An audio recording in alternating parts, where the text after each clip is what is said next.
ನಮಗೆ ಭಾಗವತದ ಪ್ರಾಮುಖ್ಯತೆ, ಭಾಗವತವನ್ನು ವಿತರಿಸುವ ಪ್ರಾಮುಖ್ಯತೆ, ಚೈತನ್ಯ ಮಹಾಪ್ರಭುಗಳ ಆಜ್ಞೆ, ಪ್ರಭುಪಾದರ ಇಚ್ಛೆ ಇವೆಲ್ಲ ನಮಗೆ ಗೊತ್ತಿರುವಂತ ವಿಷಯಗಳು. ಆದ್ರೆ ನಮ್ಮೆಲ್ಲರಲ್ಲೂ ಏನೋ ಒಂದು ಯಾವುದೋ ವಿಷಯ ನಮ್ಮನ್ನ ಹಿಂದಿಡ್ತಾ ಇದೆ ಈ ಒಂದು ಸೇವೆಯಲ್ಲಿ ತೊಡಗೋದ್ರಿಂದ. ಸೊ ಹೋದ ವಾರ ನಾನು ಯಾವ್ದೋ ಕಾರಣಕ್ಕಾಗಿ ಉಜ್ವಲ ಮಾತಾಜಿ ಹತ್ರ ಮಾತಾಡ್ತಾ ಇದ್ದೆ. ಮತ್ತೆ ಅವರಲ್ಲಿ ಇದ್ದಿದ್ದು ನಾನು ಹೇಳೋದು ಬೆಂಕಿ, ಅಗ್ನಿ.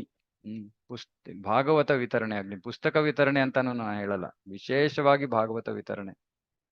ಮತ್ತೆ ಅವರು ಪಡ್ಕೊಂಡಿರೋ ಅನುಭವಗಳು, ಅಂದ್ರೆ ಭಕ್ತರು ಯಾರು ಭಾಗವತವನ್ನ ತಗೊಂಡು ಅವರ ಅನುಭವಗಳು ಇವೆಲ್ಲ ಅವರು ಹೇಳ್ತಾ ಇದ್ರು. ಬಹಳ ನನಗೆ ಸಂತೋಷ ಆಯ್ತು. ನಾವು ಇಷ್ಟೊಂದ್ ಜನ ಭಕ್ತರು ಇಲ್ಲಿ ಪುಸ್ತಕ ವಿತರಣೆ ಮಾಡ್ಬೇಕು ಅನ್ನೋ ಉತ್ಸಾಹ ಇಟ್ಕೊಂಡಿದೀವಿ. ಆದ್ರೆ ನಮಗೆ ಒಂದು ಇಂತಹ ಪ್ರೇರಕರು ಒಬ್ರು ನಮಗೆ ಪ್ರೋತ್ಸಾಹ ನೀಡಿದ್ರೆ, ಯಾವಾಗ ವರ್ಷ ಇಡೀ ಪುಸ್ತಕ ವಿತರಣೆ ಮಾಡೋ ವಿಷಯ ವರ್ಷ ಇಡೀ ಕೇವಲ ಬುಕ್ ಮ್ಯಾರಥಾನ್ ಮಾತ್ರ ಅಲ್ಲ, ಡಿಸೆಂಬರ್ ಮಾತ್ರ ಅಲ್ಲ.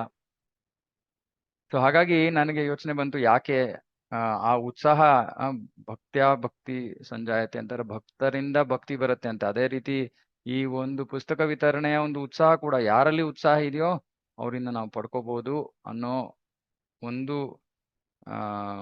ಮಹದ್ ಉದ್ದೇಶದಿಂದ ನಾನು ಅವ್ರನ್ನ ರಿಕ್ವೆಸ್ಟ್ ಮಾಡ್ಕೊಂಡೆ, ಮಾತಾಜಿ ನೀವೇ ನೇರವಾಗಿ ನಮ್ಮ ಭಕ್ತರ ಜೊತೆ ಮಾತಾಡಿ ಅವರಿಗೆ ನೇರವಾಗಿ ನಿಮ್ಮ ಉತ್ಸಾಹ ಅವರಿಗೆ ತಲುಪಲಿ. 10 ಜನಕ್ಕೆ ಈ ಉತ್ಸಾಹ ತಾಕಿ ಅವರು ಉತ್ಸಾಹಿತರಾದರೆ ಇನ್ನೊಂದು 10 ಜನ ಬರ್ತಾರೆ. ಇದನ್ನ ನಾವು ಸತತವಾಗಿ 2-3 ವಾರಕ್ಕೊಂದ್ಸತಿ ಸೆಷನ್ಗಳು ಮಾಡಿ ಸ್ವಲ್ಪ ಅಟ್ಲೀಸ್ಟ್ ನನ್ನ ಆಸೆ, ಅಟ್ಲೀಸ್ಟ್ 50 ಜನ ಭಕ್ತರು ಭಾಗವತ ವಿತರಣೆ ಮಾಡಕ್ ಶುರು ಮಾಡ್ಬೇಕು ಅನ್ನೋದು ನನ್ನ ಇಚ್ಛೆ. ಸೊ ಭಗವಂತನ ಕೃಪೆ ಇದ್ರೆ ಸಾಧ್ಯ ಆಗತ್ತೆ. ಹಾಗಾಗಿ ಉಜ್ವಲ ಮಾತಾಜಿ ಅವರಿಗೆ ಬಹಳ ಬಹಳ ಧನ್ಯವಾದಗಳನ್ನು ಹೇಳ್ತಾ, ಮಾತಾಜಿ ಅವರಿಗೆ ಇವಾಗ ನಾನು ಹೋಸ್ಟ್ ಮಾಡ್ತೀನಿ. ಮಾತಾಜಿ ಏನಾದ್ರು ಶೇರ್ ಮಾಡ್ಬೇಕಂದ್ರೆ ಮಾಡ್ಬೋದು. ಹರೇ ಕೃಷ್ಣ ಮಾತಾಜಿ, ದಂಡೋತ್ ಪ್ರಣಾಮ. ಹರೇ ಕೃಷ್ಣ ಪ್ರಭುಜಿ. ಓಕೆ, ಇಲ್ಲ, ಶೇರ್ ಮಾಡುವಂತದ್ದೇನು ಇಲ್ಲ ಪ್ರಭು, ತೊಂದರೆ ಇಲ್ಲ. ಓಕೆ, ಒಂದು ನಿಮಿಷ. Replace yes. Okay, yeah, yes Mataji. Hare Krishna. ನಮೋ ವಿಷ್ಣುಪಾದಾಯ ಕೃಷ್ಣ ಪ್ರೇಷ್ಠಾಯ ಭೂತಲೆ ಶ್ರೀಮತಿ ಭಕ್ತಿ ವೇದಾಂತ ಸ್ವಾಮಿ ನಿತಿ ನಾಮಿನಿ.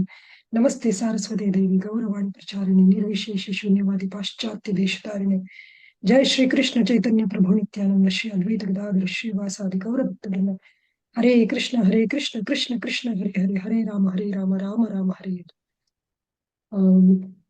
ಎಲ್ಲ ಭಕ್ತರು ಭಾನುವಾರ ಬೆಳಿಗ್ಗೆನೆ ಬಂದು ಕೇಳಲಿಕ್ಕೆ ಕಾತರತೆಯಿಂದ ಇದ್ದೀರಾ ಅಂದ್ರೆ ಖಂಡಿತವಾಗಿಯೂ ಭಾಗವತಂ ವಿತರಣೆಯಲ್ಲಿ ಆಸಕ್ತಿ ಇದೆ ಅಂತಾನೆ ಅರ್ಥ.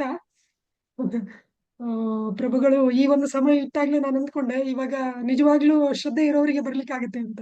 ಯಾಕೆಂದ್ರೆ ಭಾನುವಾರ ಬೆಳಿಗ್ಗೆ, ಅದರಲ್ಲೂ ವಿಶೇಷವಾಗಿ ಬೆಂಗಳೂರಂತ ಪಟ್ಟಣದಲ್ಲಿ ಹೇಳೋದು ಸ್ವಲ್ಪ ಕಷ್ಟನೇ.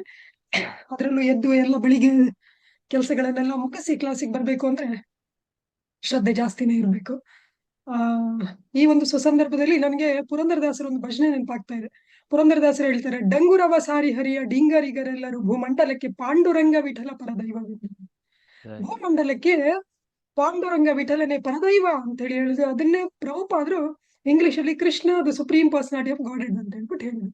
ಇದು ಎಲ್ಲ ವೈಷ್ಣವರ ಕನಸಾಗಿತ್ತು. ಪಾಂಡುರಂಗನೇ ಅಥವಾ ಕೃಷ್ಣನೇ ಜಗತ್ತಿಗೆ ಒಡೆಯ ಅಂತ ಹೇಳಿ ಜಗತ್ತಿನ ಅತ್ಯಂತ ಸಾರಬೇಕು ಅಂತ ಅವರೆಲ್ಲರ ಆಶೆಯಾಗಿತ್ತು. ಹಾಗೆ ಅದನ್ನ ಸಾರ್ಲಿಕ್ಕೆ ಸುಲಭವಾದ ಒಂದು ರೀತಿ ಅಂತೇಳಿ ಹೇಳಿದ್ರೆ, ಯಾವ ಶಾಸ್ತ್ರದಲ್ಲಿ ಭಗವಂತನನ್ನ ಕೃಷ್ಣನನ್ನ ಭಗವಂತ ಅಂತೇಳಿ ಹೇಳಿರುವುದು ಎಲ್ಲರಿಗೂ ಗೊತ್ತು, ನಮ್ಗೆಲ್ಲರಿಗೂ ಗೊತ್ತಿದೆ. ಕೃಷ್ಣಸ್ತು ಭಗವಾನ್ ಸ್ವಯಂ ಅಂತ ಬಂದಿರುವಂತಹ ಶ್ಲೋಕ ಎಲ್ಲಿ ಬರುತ್ತೆ? ಶ್ರೀಮದ್ ಭಾಗವತದಲ್ಲಿ ಬರುತ್ತೆ. ಹಾಗಾಗಿ ಇಡೀ ಪ್ರಪಂಚಕ್ಕೆ ಪಾಂಡುರಂಗನೇ ಪರದೈವ ಅಂತ ಸಾರ್ಲಿಕ್ಕೆ ಇರುವಂತಹ ಅತಿ ಸುಲಭವಾದ ಉಪಾಯ ಅಂತ ಹೇಳಿ ಹೇಳಿದ್ರೆ ಶ್ರೀಮದ್ ಭಾಗವತದ ವಿತರಣೆ. ಹಾಗಾಗಿ ನಮ್ಗೆ ಎಷ್ಟೊಂದು ಜನರಿಗೆ, ಈಗ ಉದಾಹರಣೆಗೆ ಪ್ರಭು ದಿನ ನಮ್ಗೆ ಕ್ಲಾಸ್ ತಗೊಂತಾರೆ, ನಮ್ಗೆ ಗೊತ್ತಿದೆ ಪ್ರತಿನಿತ್ಯ ನಾವು ಭಾಗವತದ ರಸವನ್ನ ಆಸ್ವಾದನೆ ಮಾಡ್ತೇವೆ. ರಸವನ್ನ ನಾವು ಆಸ್ವಾದನೆ ಮಾಡ್ತಾ ಇದ್ದೇವೆ. ಭಾಗವತ ನಮ್ಮ ಮನೆಗೆ ಬಂದು, ನಮ್ಮ ಜೀವನದಲ್ಲಿ ಬಂದು, ನಮ್ಮ ಜೀವನ ಯಾವ ತರ ಬೆಳಕಾಗಿದೆ ಅಂತ ನಮ್ಗೆಲ್ಲರಿಗೂ ಗೊತ್ತಿದೆ. ಇದರಲ್ಲಿ ಎರಡು ಮಾತೇ ಇಲ್ಲ. ಯಾರಿಗಾದ್ರೂ ಸಂಶಯ ಇದೆಯಾ?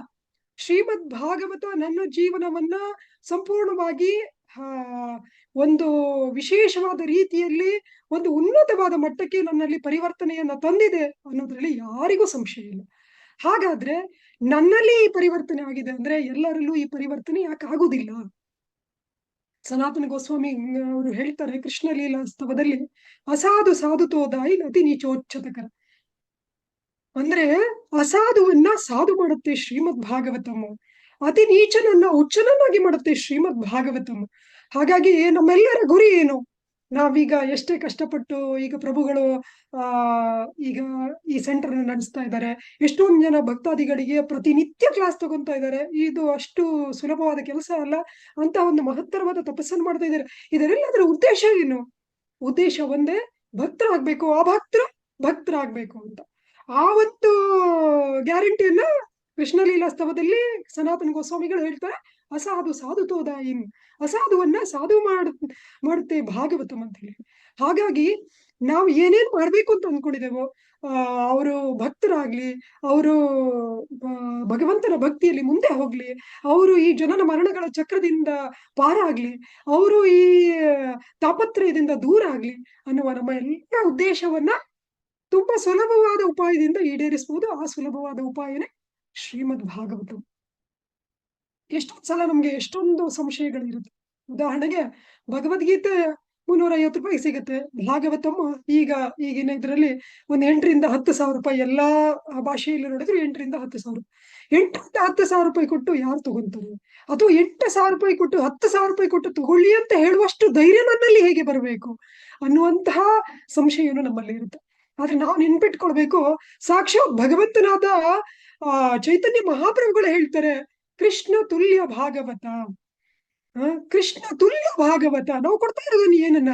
ಈಗ ಉದಾಹರಣೆಗೆ ನೀವು ಬೆನ್ಸ್ ಕಾರ್ ತಗೊಳ್ಳಿಕ್ ಹೋದ್ರೆ ಅವರು ಯೋಚನೆ ಮಾಡಲ್ಲ, ಇಷ್ಟೊಂದು ರೇಟ್ ಹೇಗೆ ಹೇಳಿ ಅಂತ ಹೇಳಿ ಯೋಚನೆ ಮಾಡ್ತಾರಾ? ಯೋಚನೆ ಮಾಡುದಿಲ್ಲ. ರೇಟ್ ಇಷ್ಟೇ ತಗೊಳ್ಳಿ ಅಂತೇಳಿ ಹೇಳ್ತಾರೆ. ಆಮೇಲೆ ಎಷ್ಟು ಜನ ತಗೊಂತ ಇದಾರೆ.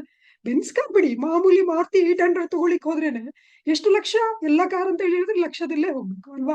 ಆದ್ರೂ ಕೂಡ ಹೇಳುವವರು ಅವರಿಗೆ ಸಂಕೋಚ ಇಲ್ಲ, ತಗೊಳ್ಳೋವರಿಗೂ ಸಂಕೋಚ ಇಲ್ಲ. ನಾವು ಕೊಡ್ತಾ ಇರೋದು ಯಾರನ್ನ? ನಾವು ಕೊಡ್ತಾ ಇರೋದು ಸಾಕ್ಷಾತ್ ಲಕ್ಷ್ಮೀಪತಿ ನಾರಾಯಣನನ್ನ ಕೊಡ್ತಾ ಇರೋದು. ಅಂದ್ರೆ ಇಡೀ ಪ್ರಪಂಚದ, ಭೌತಿಕ ಪ್ರಪಂಚದ, ಆಧ್ಯಾತ್ಮಿಕ ಪ್ರಪಂಚದ ಸರ್ವವನ್ನು ನೀವು ಕೊಟ್ರು ಕೃಷ್ಣನಿಗೆ ತುಲ್ಯ ಅಲ್ಲ, ಕೃಷ್ಣನಿಗೆ ತುಲ್ಯ ಅಲ್ಲ. ಇದಕ್ಕೆ ಉದಾಹರಣೆ ಪದ್ಮಪುರಾಣದಲ್ಲಿ ಒಂದು ಉಲ್ಲೇಖ ಬರುತ್ತೆ. ಪದ್ಮಪುರಾಣದಲ್ಲಿ ಬ್ರಹ್ಮದೇವರಿಗೆ ಗೊತ್ತಾಗುತ್ತೆ, ಎಲ್ಲ ಕಡೆ ಭಾಗವತದ ಒಂದು ಮಹಿಮೆಯನ್ನ ಜನ ಕೊಂಡಾಡ್ತಾ ಇದ್ದಾರೆ. ಅಪ್ಪ, ಇಷ್ಟೊಂದು ಮಹಿಮೆನ ಭಾಗವತಕ್ಕೆ, ಇಷ್ಟೊಂದು ಮಹಿಮೆಯಾಗಿ ಬರ್ಲಿಕ್ಕೆ ಸಾಧ್ಯ? ವೇದಗಳಿಗೂ ಇಲ್ಲದಂತಹ ಮಹಿಮೆ. ಸರ್ವ ವೇದೇತಿಹಾಸಾನಂ ಸಾರಂ ಸಾರಂ ಸಮುದ್ರತಂ. ಎಲ್ಲ ವೇದಗಳ ಸಾರನೇ ಅಲ್ವಾ ಶ್ರೀಮದ್ ಭಾಗವತಂ.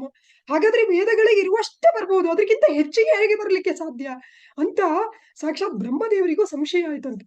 ಇದೆಲ್ಲ ಭಗವಂತನ ಲೀಲೆ. ಹೇಗೆ ಅರ್ಜುನನಿಗೆ ಭಗವದ್ಗೀತೆ ಹೇಳ್ಬೇಕಾದ್ರೆ ಭಗವಂತನ ಯೋಗಮಾಯಿಯಿಂದ ಒಂದು ಭ್ರಮೆಗೆ ಒಳಗಾಗ್ತಾನೋ, ಅದೇ ರೀತಿಯಲ್ಲಿ ಬ್ರಹ್ಮದೇವರು ಕೂಡ ಭಗವಂತನ ಭಕ್ತರು.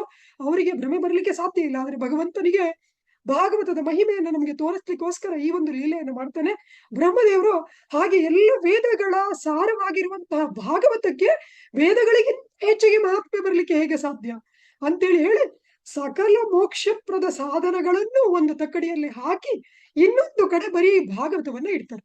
ಎಲ್ಲಾ ಮೋಕ್ಷಪ್ರದ ಸಾಧನಗಳು ಏನೇನಿದೆ, ವೇದಗಳು, ತಪಸ್ಸು, ಯಾಗ, ಯಜ್ಞ, ಹೋಮ, ಹವನ ಎಲ್ಲ ಒಂದು ಕಡೆ ತಕ್ಕಡಿಯ ಒಂದು ಕಡೆ ಹಾಕಿ ಇನ್ನೊಂದು ಕಡೆ ಬರೀ ಭಾಗವತವನ್ನ ಇಡ್ತಾರೆ.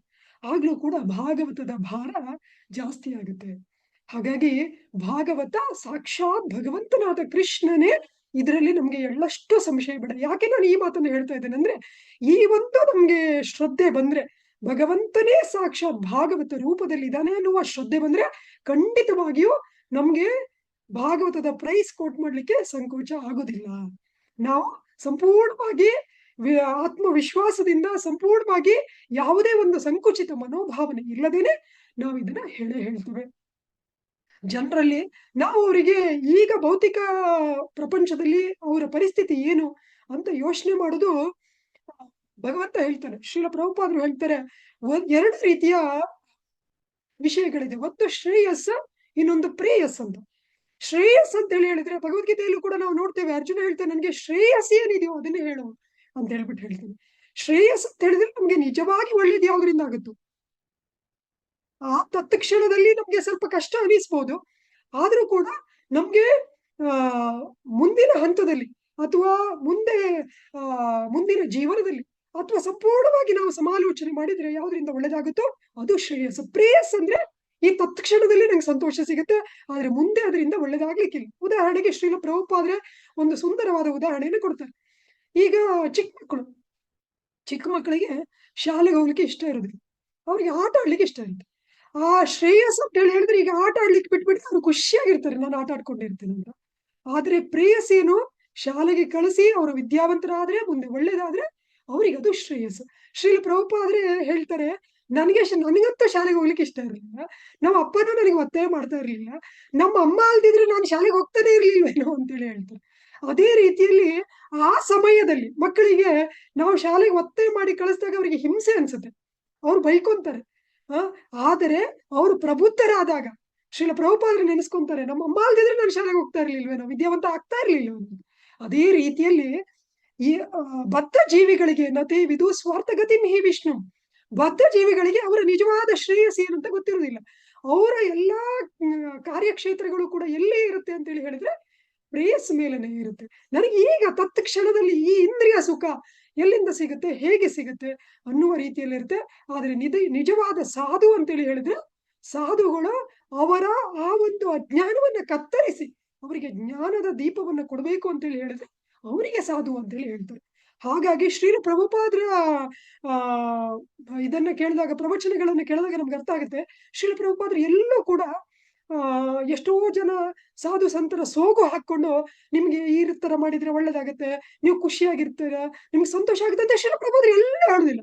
ಶ್ರೀಲ ಪ್ರಭುಪಾದ್ರು ಎಲ್ಲ ಕಡೆ ಏನ್ ಹೇಳ್ತಾರೆ, ದುಃಖಾಲಯ ಶಾಶ್ವತಂ, ನೀವು ನಿಮ್ಮನ್ನ ಭೂಮಿ ಮೇಲಿದ್ರೆ ನೀವು ಖುಷಿಯಾಗಿರ್ತೀರ, ನೀವು ನೀರೊಳಗೆ ಹಾಕಿದ್ರೆ ನೀವು ಹೆಂಗ್ ಖುಷಿಯಾಗಿರ್ಲಿಕ್ಕಾಗುತ್ತೆ, ಅದೇ ರೀತಿಯಲ್ಲಿ ನಾವು ಭಗವಂತನ ಸನ್ನಿಧಾನದಲ್ಲಿ ಭಗವಂತನ ಧಾಮದಲ್ಲಿ ಖುಷಿಯಾಗಿರ್ಲಿಕ್ಕೆ ಸಾಧ್ಯ. ನಾವು ಈ ಭೌತಿಕ ಪ್ರಪಂಚದಲ್ಲಿ ಎಷ್ಟೇ ತಿಪ್ಪರ್ಲಾಗ ಹಾಕಿದ್ರು ನಮ್ಗಿಲ್ಲಿ ಖುಷಿಯಾಗಿರ್ಲಿಕ್ಕೆ ಆಗುದಿಲ್ಲ. ಅದಕ್ಕೆ ಪುರಂದರದಾಸರು ಕೂಡ ಹೇಳ್ತಾರೆ, ಅಲ್ಲಿದೆ ನಮ್ಮನೆ, ಇಲ್ಲಿ ಇರುವುದು ಸುಮ್ಮನೆ ಅಂತ. ಸುಮ್ಮನೆ ನಮ್ಮನೆ ಅಂತಕೊಂಡು ಬದ್ಧ ಜೀವಿಗಳು ತೊಳಲ್ತಾ ಇದ್ದಾರೆ, ಬಳಲ್ತಾ ಇದ್ದಾರೆ. ಅದಕ್ಕೋಸ್ಕರ ಅವ್ರಿಗೆ ಗೊತ್ತಿಲ್ಲ ಅಂದ್ರೂ ನಮಗೆ ಗೊತ್ತಿದೆ. ನತಿ ವಿದು ಸ್ವಾರ್ಥ ಗತಿ ಮೇ ವಿಷ್ಣು, ಅವರಿಗೆ ನಿಜವಾದ ಶ್ರೇಯಸ್ಸು ವಿಷ್ಣುವಿನಲ್ಲೇ ಇದೆ, ವಿಷ್ಣು ಭಕ್ತಿಯಲ್ಲಿದೆ ಅಂತ ಅವರಿಗೆ ಗೊತ್ತಿಲ್ಲ. ಹಾಗಾಗಿ ನಾವು ಶ್ರೀಮದ್ ಭಾಗವತವನ್ನ ಕೊಡೋದ್ರಿಂದ ಅವರಿಗೆ ನಿಜವಾದ ಉದ್ಧಾರ ಆಗ್ಲಿಕ್ಕೆ ಸಾಧ್ಯ. ಅವರು ಆಮೇಲೆ ಅಷ್ಟು ಮಾತ್ರ ಅಲ್ಲ, ಅವರಿಗೆ ಒಂದು ಸಲ ಆ ಒಂದು ರುಚಿ ಸಿಕ್ಕಿದ ಮೇಲೆ ಖಂಡಿತವಾಗಿಯೂ ಭಾಗವತದಲ್ಲೇ ನಾರದ ಮುನಿಗಳು ಹೇಳ್ತಾರೆ, ಒಂದು ಸಲ ಭಗವಂತನ ಭಕ್ತಿಯ ರುಚಿಯನ್ನ ಸಿಕ್ಕಿದವನು ಮತ್ತೆ ಯಾವತ್ತೂ ಕೂಡ ಅದನ್ನ ಬಿಡ್ಲಿಕ್ಕೆ ಆಗುದಿಲ್ಲ. ಯಾಕಂದ್ರೆ ಆವತ್ತು ರುಚಿ ಅವರಿಗೆ ಸಿಕ್ಬಿಟ್ಟಿರುತ್ತೆ. ಯಾವುದೇ ಒಂದು ಪರಿಸ್ಥಿತಿಯಲ್ಲಿ ಆ ತತ್ಕ್ಷಣದಲ್ಲಿ ಒಂದು ಪಕ್ಷ ಅವನ ಪತನ ಆದ್ರೂ ಕೂಡ ಮತ್ತೆ ಓಡಿ ಬರ್ತಾರೆ. ಎಷ್ಟೋ ಭಕ್ತರ ಜೀವನದಲ್ಲಿ ನಾವು ನೋಡ್ತೇವೆ, ಆ ಕ್ಷಣದಲ್ಲಿ ಯಾವುದೋ ಒಂದು ಆಮಿಷಕ್ಕೆ ಒಳಗಾಗಿ ಭಕ್ತಿಯ ಪಥವನ್ನ ಬಿಟ್ಟರು ಕೂಡ ಮತ್ತೆ ಸ್ವಲ್ಪ ಸಮಯ ಆದ್ಮೇಲೆ ಮತ್ತೆ ಓಡೋಡಿ ಬರ್ತಾರೆ. ಹಾಗಾಗಿ ನಾವು ಯಾರಿಗೇ ಕೊಡುದಿದ್ರು ಸಾಕ್ಷಾತ್ ಭಗವಂತನನ್ನೇ ಕೊಡುವಂತಹ ಅವಕಾಶ ನಮ್ಗೆ ಇರ್ಬೇಕಾದ್ರೆ ನಾವು ಯಾಕೆ ಹಿಂದೆ ಮುಂದೆ ನೋಡ್ಬೇಕು.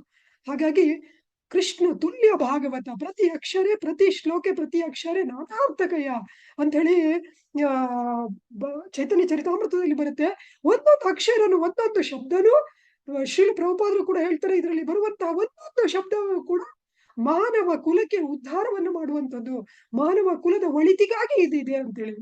ಹಾಗಾಗಿ ನಾವು ಯಾವುದೇ ರೀತಿಯ ಒಂದು ಸಂಕೋಚ ಇಲ್ಲದೆ ಶ್ರೀಮದ್ ಭಾಗವತವನ್ನ ಹೇಳ್ಬೇಕು. ನಮ್ಮಲ್ಲಿ ಆ ಒಂದು ದೃಢ ವಿಶ್ವಾಸ ಇದ್ರೆ ನಾನು ಮಾಡ್ತಾ ಇರುವಂತಹ ಕೆಲಸ ಕೃಷ್ಣನಿಗೆ ಪ್ರಿಯವಾಗಿರುವುದು, ಕೃಷ್ಣನ ಭಕ್ತರಿಗೆ ಪ್ರಿಯವಾಗಿರುವುದು, ವೈಷ್ಣವರಿಗೆ ಪ್ರಿಯವಾಗಿರುವುದು ಅನ್ನುವಂತಹ ದೃಢ ವಿಶ್ವಾಸ ನಮ್ಮಲ್ಲಿದ್ರೆ ನಾವು ಅದೇ ವಿಶ್ವಾಸವನ್ನ ನಮ್ಮ ಹತ್ರ ಯಾರು ಕೇಳ್ತಾ ಇದ್ದಾರೋ ಅವರಿಗೂ ಕೂಡ ನಾವು ಅದನ್ನ ವರ್ಗಾವಣೆ ಮಾಡಬಹುದು. ನಮ್ಮಲ್ಲಿ ಆ ಒಂದು ಸಂಕೋಚ ಇದ್ರೆ ನಾನು ಹೇಗೆ ಹೇಳಿ ಅನ್ನೋ ಸಂಕೋಚ ಇದ್ರೆ, ನಾವು ಕೊಡುವಲ್ಲಿ ನಮ್ಮಲ್ಲಿ ಸಂಕೋಚ ಇದ್ರೆ ಅವರಿಗೆ ತಗೊಳ್ಳುವಲ್ಲಿ ಸಂಕೋಚ ಇರುತ್ತೆ. ನಮ್ಗೆ ಕೊಡ್ಲಿಕ್ಕೆ ದೃಢ ವಿಶ್ವಾಸ ಇದ್ರೆ ಅವರಿಗೆ ತಗೊಳ್ಳಿಕ್ ಕೂಡ ದೃಢ ವಿಶ್ವಾಸ ಇರುತ್ತೆ. ಅಷ್ಟು ಮಾತ್ರ ಅಲ್ಲ, ಸಾಕ್ಷಾತ್ ಭಗವಂತನೇ ಕೃಷ್ಣ ಭಾಗವತ ರೂಪದಲ್ಲಿ ಬಂದಿದ್ದಾನೆ. ನಾವು ನೋಡ್ತೇವೆ ಕಲಿಯುಗದಲ್ಲಿ ಭಗವಂತ ತುಂಬಾ ಕೃಪೆಯಿಂದ ಚೈತನ್ಯ ಮಹಾಪ್ರಭುಗಳ ರೂಪದಲ್ಲಿ ಬಂದಿದ್ದಾರೆ, ಹರಿನಾಮದ ರೂಪದಲ್ಲಿ ಬಂದಿದ್ದಾನೆ, ಶ್ರೀಮದ್ ಭಾಗವತದ ರೂಪದಲ್ಲಿ ಬಂದಿದ್ದಾರೆ.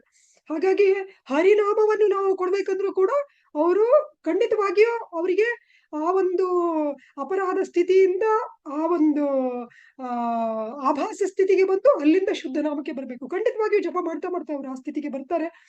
ಆದ್ರೆ ಶ್ರೀಮದ್ ಭಾಗವತದಲ್ಲಿ ಸನಾತನ ಗೋಸ್ವಾಮಿಗಳು ಹೇಳ್ದಂಗೆ, ಭಾಗವತ ಶ್ರೀಲ ಪ್ರಭುಪಾದರು ಹೇಳ್ತಾರೆ, ಮೊದಲನೇ 9 ಸ್ಕಂದ ಮುಗಿಯೋದ್ರೊಳಗಡೆ, ಓದಿ ಮುಗಿಸೋದ್ರ ಒಳಗಡೆ ಒಬ್ಬ ಖಂಡಿತವಾಗಿಯೂ ದೈವ ಪ್ರಜ್ಞೆಗೆ ಬರ್ತಾನೆ, ಕೃಷ್ಣ ಪ್ರಜ್ಞೆಗೆ ಬರ್ತಾನೆ. ಇಷ್ಟೊಂದು ಖಂಡಿತವಾಗಿ ಈ ತರ ಆಗುತ್ತೆ ಅಂತ ಹೇಳಿ ಶ್ರೀಲ ಪ್ರಭುಪಾದರು ಹೇಳ್ತಾರೆ. ಭಗವಂತ ಭಗವದ್ಗೀತೆಯಲ್ಲಿ ಹೇಳ್ತಾನೆ, ಅನನ್ಯ ಅಶ್ಚಿಂತೆಯಂತೋ ಮಾಂ ಯೇ ಜನ ಪರ್ಯುಪಾಸತೆ ದೇಶ ನಿತ್ಯ ಅಭಿಯುಕ್ತ ಯೋಗಕ್ಷೇಮ ವಹಮ್ಯಹಂ ಅಂತ. ನಾನು ಖಂಡಿತವಾಗಿಯೂ ಎಲ್ಲ ಅವರ ಯೋಗಕ್ಷೇಮವನ್ನ ನಾನು ನೋಡ್ಕೊಂತೇನೆ ಅಂತ ಹೇಳಿ.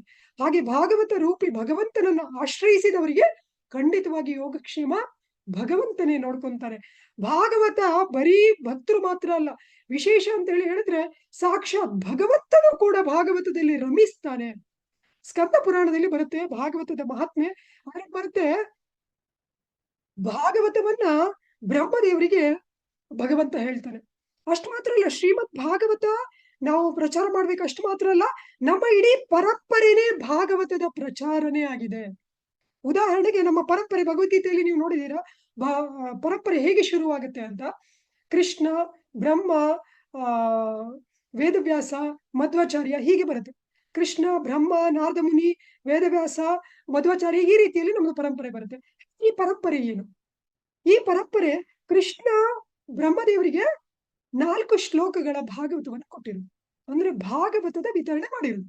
ಬ್ರಹ್ಮದೇವರು ನಾರದ ಮಹರ್ಷಿಗೆ ಭಾಗವತದ ವಿತರಣೆ ಮಾಡಿರುವುದು. ನಾರದ ಮಹರ್ಷಿ ವೇದವ್ಯಾಸ ಮುನಿಗೆ ಭಾಗವತದ ವಿತರಣೆ ಮಾಡಿರುವುದು. ವೇದವ್ಯಾಸರು ಮಧ್ವಾಚಾರ್ಯರಿಗೆ ಭಾಗವತದ ವಿತರಣೆ ಮಾಡಿರುವುದು. ಅಂದ್ರೆ ನಮ್ಮ ಇಡೀ ಪರಂಪರೆನೇ ಭಾಗವತ ಪರಂಪರೆ. ನಾವು ನಮ್ಮ ಪರಂಪರೆಗೆ ನಾವು ಎಷ್ಟು ಭಾಗವತವನ್ನ ವಿತರಣೆ ಮಾಡ್ತೇವೋ ಅಷ್ಟು ನಮ್ಮ ಪರಂಪರೆಗೆ ನಮ್ಮ ಕೊಂಡಿ ಭದ್ರ ಆಗ್ತಾ ಹೋಗುತ್ತೆ.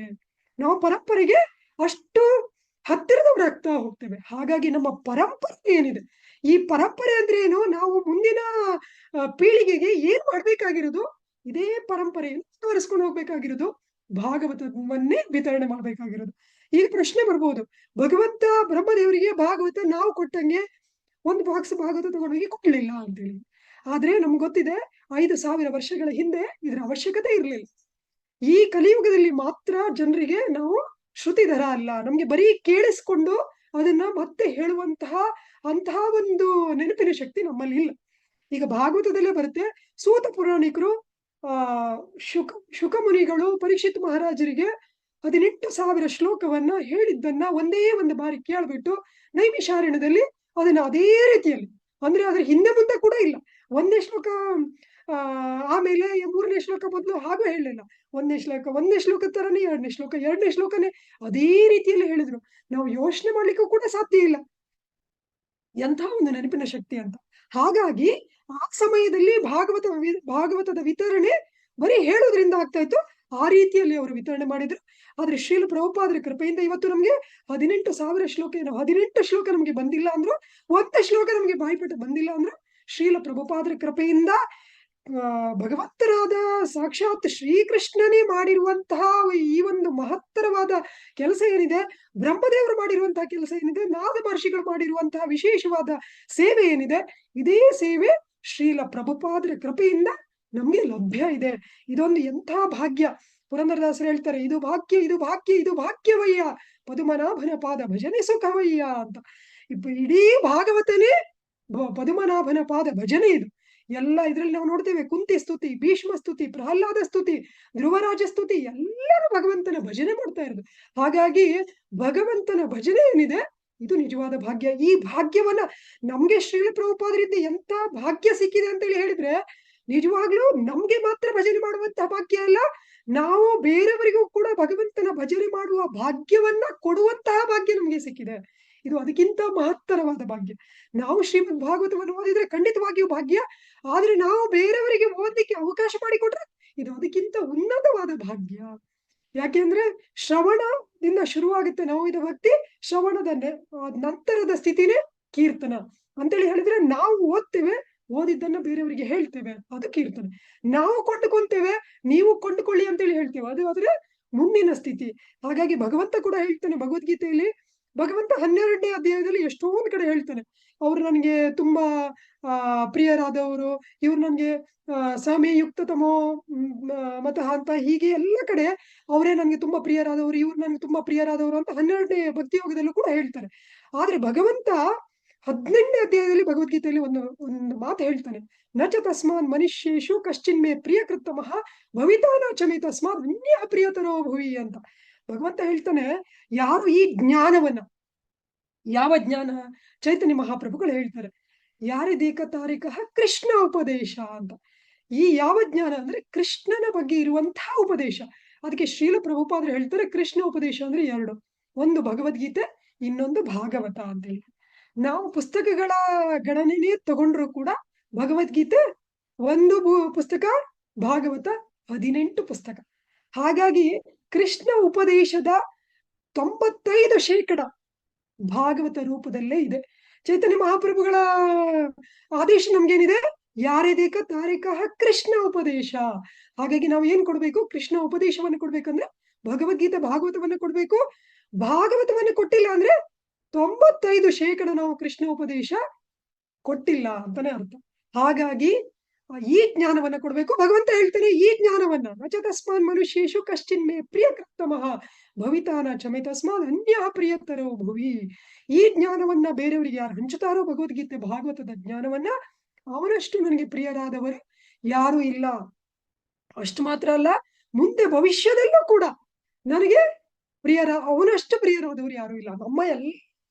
ನಾವು ಏನೇನ್ ಮಾಡ್ತಾ ಇದ್ದೇವೆ, ಬೆಳಿಗ್ಗೆ ಬೇಗ ಎದ್ದು ಬ್ರಾಹ್ಮಿ ಮುಹೂರ್ತದಲ್ಲಿ ಎದ್ದು ಮಂಗಳಾರತಿ ಮಾಡೋದಾಗ್ಲಿ, ನಾವು ನಿಷ್ಠೆಯಿಂದ 16 ಮಾಲೆ ಜಪ ಮಾಡೋದಾಗ್ಲಿ, 4 ನಿಯಮಗಳನ್ನ ಪಾಲನೆ ಮಾಡೋದಾಗ್ಲಿ, ದೇವಸ್ಥಾನಕ್ಕೆ ಹೋಗಿ ಸೇವೆ ಮಾಡೋದಾಗ್ಲಿ, ನಾವು ಏನೇನು ಮಾಡ್ತಾ ಇದ್ದೇವೆ, ಉದ್ದೇಶ ಏನು, ಭಗವಂತನಿಗೆ ಪ್ರಿಯರಾಗ್ಬೇಕು, ಭಗವಂತನಿಗೆ ಸಂತುಷ್ಟಿ ಆಗ್ಬೇಕು. ಹರೇ ಕೃಷ್ಣ ಮಹಾಮಂತ್ರದ ಇದೇನೆ ಏನು ಅರ್ಥನೇ ಅದು. ಭಗವಂತ ನಿನ್ನ ಸೇವೆ ಕೊಡು, ಭಗವಂತನ ಸೇವೆಯಿಂದ ಭಗವಂತನನ್ನ ಪ್ರಸನ್ನ ಮಾಡಬೇಕು ಅಂತ. ಇಲ್ಲಿ ಭಗವಂತನ ಮುಖಾರವಿಂದದಿಂದಲೇ ಬಂದಿದೆ. ಈ ಜ್ಞಾನವನ್ನ ಬೇರೆಯವ್ರಿಗೆ ಯಾರು ಹಂಚುತ್ತಾರೋ ಅವರಷ್ಟು ಪ್ರಿಯರಾದವರು ನನಗೆ ಯಾರು ಇಲ್ಲ. ಭವಿತಾನಚಮಿ ತಸ್ಮಾತ್ ಅನ್ಯ ಪ್ರಿಯತರೋ ಭುವಿ.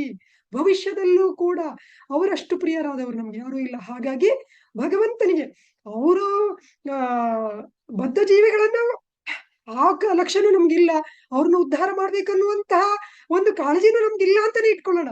ನನ್ನ ಉದ್ಧಾರನೇ ಆಗ್ಬೇಕು, ನಾನು ಭಗವಂತನಿಗೆ ಪ್ರಿಯರಾಗ್ಬೇಕು ಅಂದ್ರೂ ಕೂಡ ಮಾಡ್ಬೇಕಾಗಿರುವಂತಹ ಕೆಲಸ ಏನು, ಭಾಗವತದ ವಿತರಣೆ ಮಾಡ್ಬೇಕು. ಅಷ್ಟು ಮಾತ್ರ ಅಲ್ಲ, ಶ್ರೀಲ ಪ್ರಭುಪಾದರು ಕೂಡ ಹೇಳ್ತಾರೆ, ನನಗೆ ಸಂತೋಷ ಮಾಡ್ಬೇಕು ಅಂತ ಹೇಳಿ ಹೇಳಿದ್ರೆ ಏನ್ ಮಾಡ್ಬೇಕು, ನನ್ನ ಗ್ರಂಥಗಳ ವಿತರಣೆ ಮಾಡ್ಬೇಕು ಅಂತೇಳಿ ಶ್ರೀಲ ಪ್ರಭುಪಾದರ ನೇರ ಆದೇಶ ಇದೆ. ಹಾಗಾಗಿ ಶ್ರೀಲ ಪ್ರಭುಪಾದರ, ಹೌದು, ನಾವು ಯಾವ ಗ್ರಂಥಗಳನ್ನು ವಿತರಣೆ ಮಾಡಿದ್ರು ಶ್ರೀಲ ಪ್ರಭುಪಾದರು ಸಂತೋಷ ಆಗ್ತಾರೆ, ಅದರಲ್ಲಿ ಸಂಶಯನೇ ಇಲ್ಲ. ಆದ್ರೆ ಶ್ರೀಮದ್ ಭಾಗವತದ ವಿತರಣೆಯಿಂದ ಭಾಗವತದ ಮಹಿಮೆಯನ್ನು ನಾವು ಬಿಟ್ಟರೂ ಕೂಡ, ಬರೀ ಪುಸ್ತಕಗಳ ಲೆಕ್ಕಾಚಾರ ಹಾಕಿದ್ರು ಕೂಡ ಒಂದೇ ಸಲಕ್ಕೆ 18 ಈ ಒಂದು ದೊಡ್ಡ ಗ್ರಂಥಗಳನ್ನ ನಾವು ಕೊಡ್ತಾ ಇದ್ದೇವೆ. ಹಾಗಾಗಿ ಶ್ರೀಲ ಪ್ರಭುಪಾದರು ಇನ್ನೊಂದು ಕಡೆ ಹೇಳ್ತಾರೆ, ಎಷ್ಟಾಗುತ್ತೆ ಅಷ್ಟು ಹೆಚ್ಚೆಚ್ಚು ಗ್ರಂಥಗಳನ್ನ ವಿತರಣೆ ಮಾಡಿ ಅಂತ. ಶ್ರೀಲ ಪ್ರಭುಪಾದರ ಜೀವನದಲ್ಲೂ ಕೂಡ ನಾವು ನೋಡಿದ್ರೆ ನಮ್ಗೆ ನಿಜವಾಗ್ಲೂ ಶ್ರೀಲ ಪ್ರಭುಪಾದರನ್ನ ನೆನೆಸ್ಕೊಂಡ್ರೆ ನಮ್ಗೆ ಎಷ್ಟು ಸ್ಫೂರ್ತಿ ಸಿಗುತ್ತೆ ಶ್ರೀಮದ್ ಭಾಗವತದ ವಿತರಣೆ ಅಂದ್ರೆ. ಅದು ಆ ಸ್ಫೂರ್ತಿ ನಮ್ಗೆ ಈ ಒಂದು ಜನ್ಮದಲ್ಲಲ್ಲ, ಜನ್ಮಾಂತರದಲ್ಲೂ ಕೂಡ ಭಾಗವತ ವಿತರಣೆ ಮಾಡ್ಲಿಕ್ಕೆ ಆ ಒಂದು ಉತ್ಸಾಹ ತುಂಬುತ್ತೆ. ಶ್ರೀಲ ಪ್ರಭುಪಾದರು ನಮ್ಗೆಲ್ರಿಗೂ ಗೊತ್ತಿದೆ, ಮೊದಲು ಮರಳಿ ಭಗವಂತನೆಡೆಗೆ ಅನ್ನುವ ಒಂದು ಮ್ಯಾಗಝಿನ್ ಅನ್ನ ಮಾಡ್ತಾ ಇದ್ರು. ಆವಾಗ ಒಂದ್ಸಲ ಡೆಲ್ಲಿಯಲ್ಲಿ ಒಬ್ರು ಲೈಬ್ರರಿಯನ್ ಹೇಳ್ತಾರೆ, ಈ ರೀತಿಯಲ್ಲಿ ನೀವು ಮ್ಯಾಗಝಿನ್ ತರ ಮಾಡಿದ್ರೆ ಜನ ಅದನ್ನ ಓದ್ಬಿಟ್ಟು ಎಲ್ಲಾದ್ರೂ ಎಸ್ದು ಬಿಡ್ತಾರೆ. ನೀವು ಪುಸ್ತಕಗಳ ರೂಪದಲ್ಲಿ, ದೊಡ್ಡ ದೊಡ್ಡ ಪುಸ್ತಕಗಳ ರೂಪದಲ್ಲಿ ಬರೆದ್ರೆ ಅಷ್ಟೊತ್ತಿಗೆ ಜನ ಅದನ್ನ ಹಾಗೆ ಇಟ್ಕೊಂಡಿರ್ತಾರೆ ಅಂತ.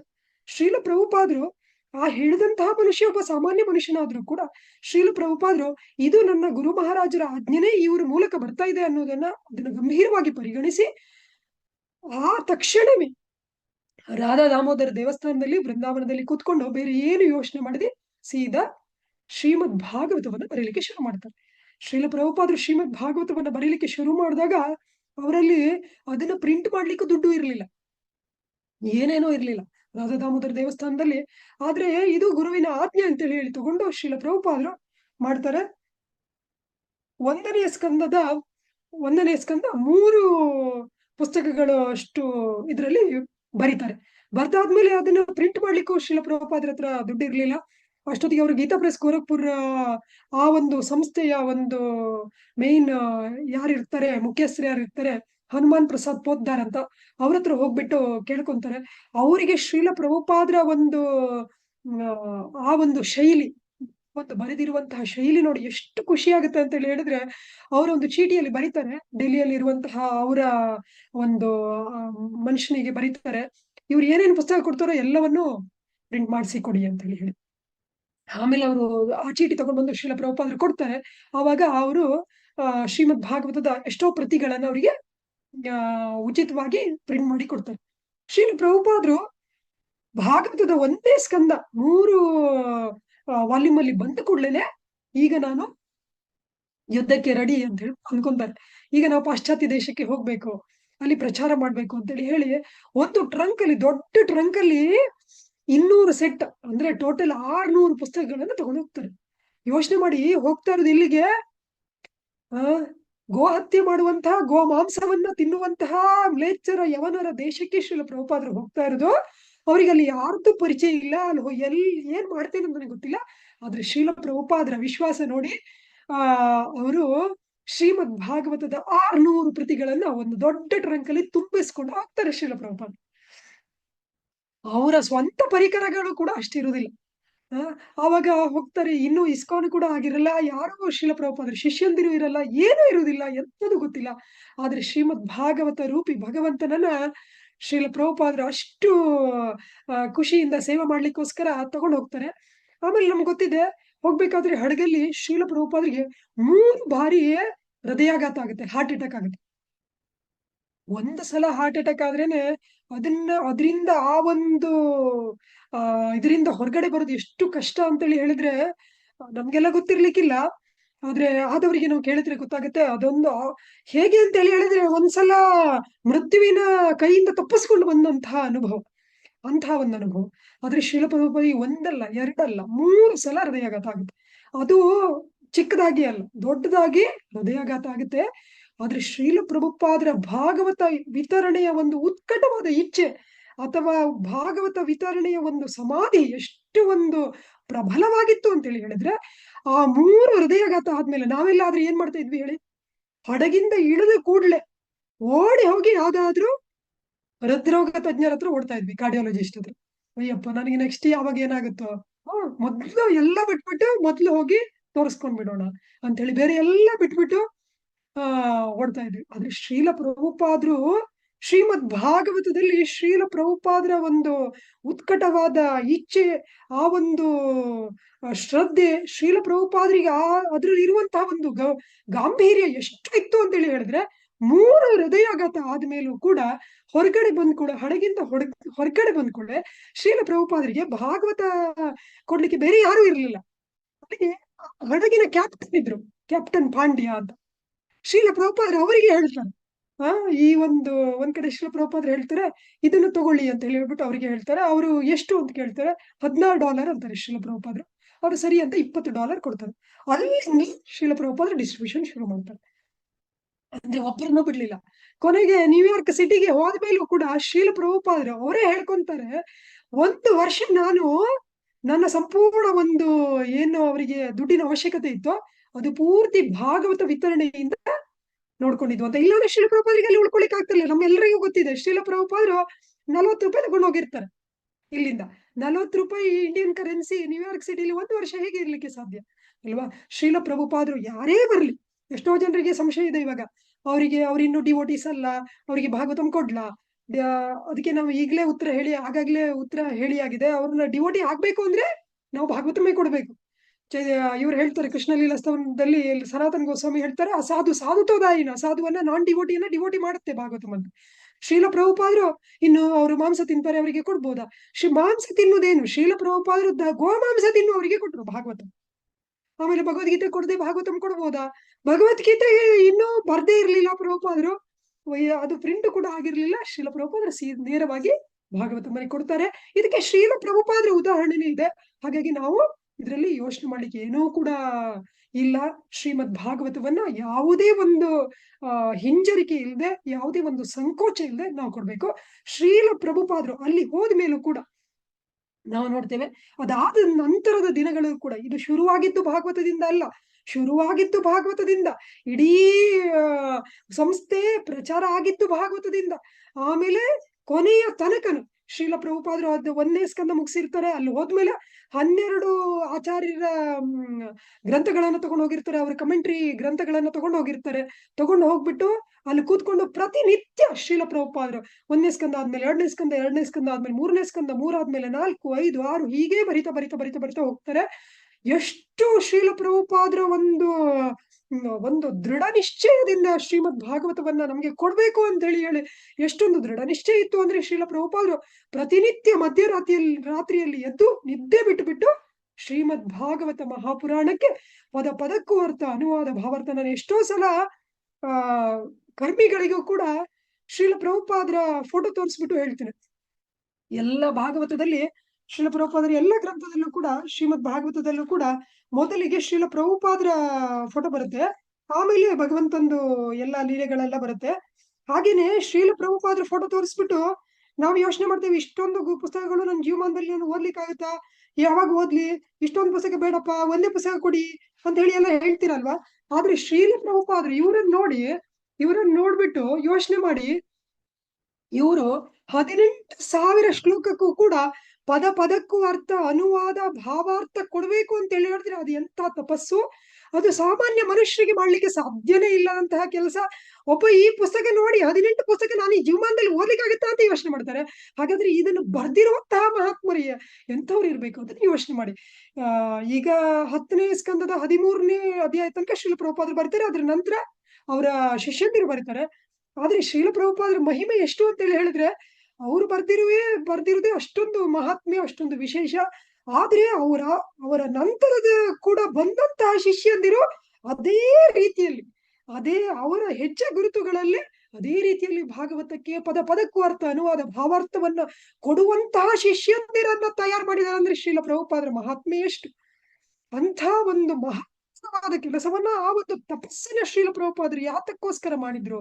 ನಮ್ಮೆಲ್ಲರ ಉದ್ಧಾರಕ್ಕೋಸ್ಕರ ಮಾಡಿದ್ರು. ಯಾಕೆಂದ್ರೆ ಭಾಗವತದಲ್ಲೇ ಬರುತ್ತೆ, ಕೃಷ್ಣೇ ಸ್ವಧಾಮೋಪಗತಿ ಧರ್ಮ ಜ್ಞಾನಾದಿಭಿ ಸಕಲವನಷ್ಟದೃಶಾಮೇಶ್ವ ಪುರಾಣಾರ್ಕೋ ಅನುನೋದಿತ. ಭಗವಂತ ಸ್ವಧಾಮಕ್ಕೆ ತೆರಳಿದ ಮೇಲೆ ಕಲಿಯುಗದ ಕತ್ತಲೆಯನ್ನ, ಅಂಧಕಾರವನ್ನ, ಅಜ್ಞಾನವನ್ನ ತೊಳಲಿಕ್ಕೆ ಈ ಒಂದು ಅಜ್ಞಾನವನ್ನ, ಅಂಧಕಾರವನ್ನ ಬಗೆಹರಿಸಲು, ಇದನ್ನ ಪರಿಹಾರ ಮಾಡ್ಲಿಕ್ಕೆ ಶ್ರೀಮದ್ ಭಾಗವತದ ರೂಪದಲ್ಲಿ ಭಗವಂತ ಅವತಾರ ಮಾಡಿದಾನೆ. ಪುರಾಣಾರ್ಕ, ಈ ಸೂರ್ಯನ ರೂಪದಲ್ಲಿ ಭಗವಂತ ಬಂದಿದ್ದಾನೆ. ಈಗ ಉದಾಹರಣೆಗೆ ರಾತ್ರಿ ನಾವೆಲ್ಲ ಮಲ್ಕೊಂಡಿದ್ವಿ, ಕತ್ಲೆ, ಏನು ಕಾಣಿಸೋದಿಲ್ಲ ನಮ್ಗೆ, ಸುತ್ತಮುತ್ತ ಏನಿದೆ ಕಾಣಿಸೋದಿಲ್ಲ, ನಾವು ಸೂರ್ಯನನ್ನು ನೋಡ್ಲಿಕ್ಕೂ ಆಗುದಿಲ್ಲ, ನಾವು ಯಾವುದೇ ಒಂದು ಬೆಳಕಿನ ಮಾಧ್ಯಮದಿಂದ ಸೂರ್ಯನನ್ನು ನೋಡ್ಲಿಕ್ಕೆ ಆಗುದಿಲ್ಲ, ನಮ್ಮನ್ನು ನಾವು ನೋಡ್ಲಿಕ್ಕೂ ಆಗುದಿಲ್ಲ, ನಮ್ಮ ಸುತ್ತಮುತ್ತ ಇರುವುದನ್ನು ನೋಡ್ಲಿಕ್ಕೆ ಆಗುದಿಲ್ಲ. ಆದ್ರೆ ಈಗ ಬೆಳಿಗ್ಗೆ ಆಯ್ತು, ಸೂರ್ಯ ಬಂದ, ನಮ್ಗೆ ಸೂರ್ಯನು ಕಾಣಿಸ್ತಾನೆ, ನಾವು ಕಾಣಿಸ್ತೇವೆ, ನಮ್ಮ ಸುತ್ತಮುತ್ತ ಏನಿದೆ ಎಲ್ಲ ಕಾಣಿಸುತ್ತೆ. ಅಷ್ಟು ಮಾತ್ರ ಅಲ್ಲ, ಏನಾಗುತ್ತೆ ಅಂತ ಹೇಳಿದ್ರೆ, ಸೂರ್ಯ ಬಂದ ಕೂಡಲೇ ಈಗ ರಾತ್ರಿ ಅಂತ ಹೇಳಿದ್ರೆ ಹೊರಗಡೆ ಹೋಗ್ಲಿಕ್ಕೆ ಹೆದರಿಕೆ. ಎಲ್ಲಿ ಚೇಳಿರುತ್ತೋ, ಎಲ್ಲಿ ಹಾವಿರುತ್ತೋ, ಎಲ್ಲಿ ಭೂತ ಪ್ರೇತಗಳ ಬಾಧೆ ಇದೆಯೋ, ಎಲ್ಲಿ ಕಳ್ಳಕಾಕರ ಬಾಧೆ ಇದೆಯೋ ಅಂತ ಹೇಳಿ ಏನೋ ಒಂದು ಅಂಜಿಕೆ ಇರುತ್ತೆ, ಹೆದರಿಕೆ ಇರುತ್ತೆ, ಭಯ ಇರುತ್ತೆ. ಆದ್ರೆ ಬೆಳಕಾದ್ಮೇಲೆ ಇವಾಗ ಏನೂ ಇಲ್ಲ, ಎಲ್ಲೂ ಓಡಾಡ್ಲಿಕ್ಕೂ ಹೆದರಿಕೆ ಇಲ್ಲ, ಹಾವು ಚೇಳುಗಳ ಭಯ ಇಲ್ಲ, ಕಳ್ಳಕಾಕರ ಭಯ ಇಲ್ಲ, ಭೂತ ಪ್ರೇತಗಳ ಭಯ ಇಲ್ಲ, ಏನೂ ಇಲ್ಲ.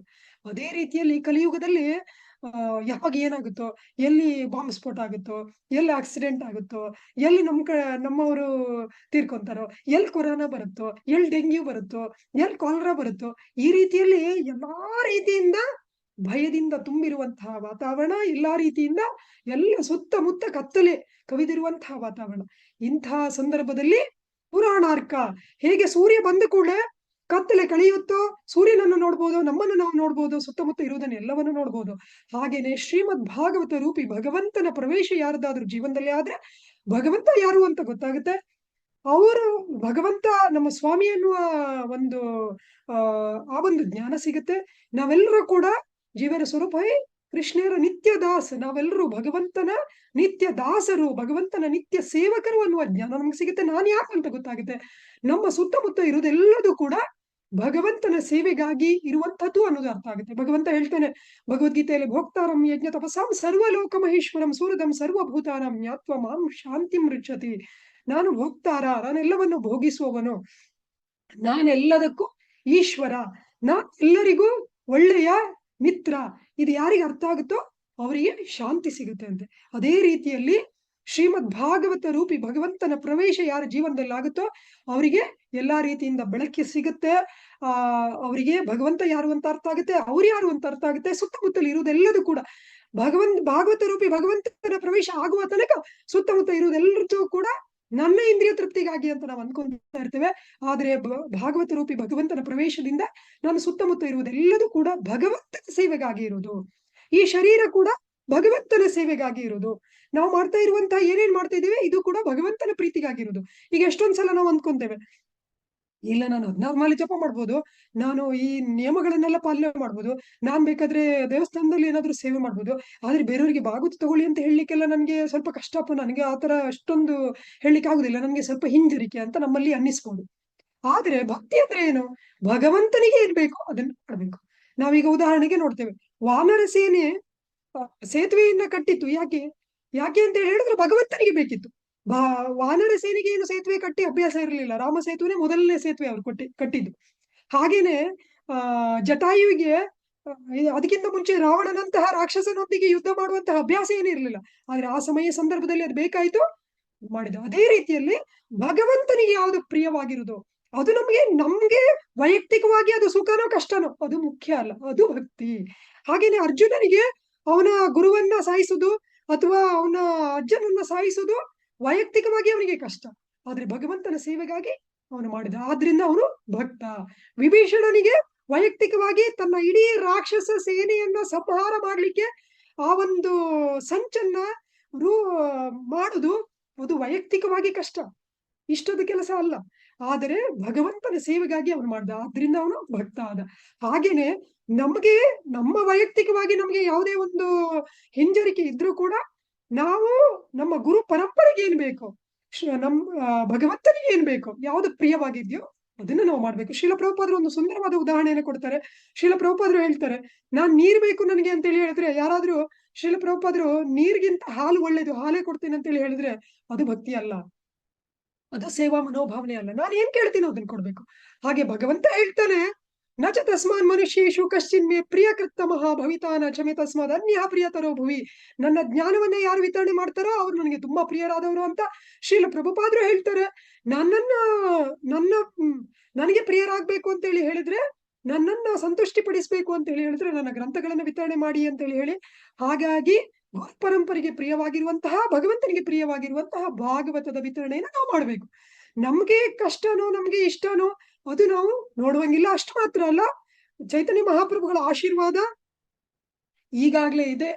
ಪರಂ ವಿಜಯತೆ ಶ್ರೀಕೃಷ್ಣ ಸಂಕೀರ್ತನಂ, ಇದರಲ್ಲಿ ಎಲ್ಲಿ ಹೋದ್ರೂ ವಿಜಯನೇ.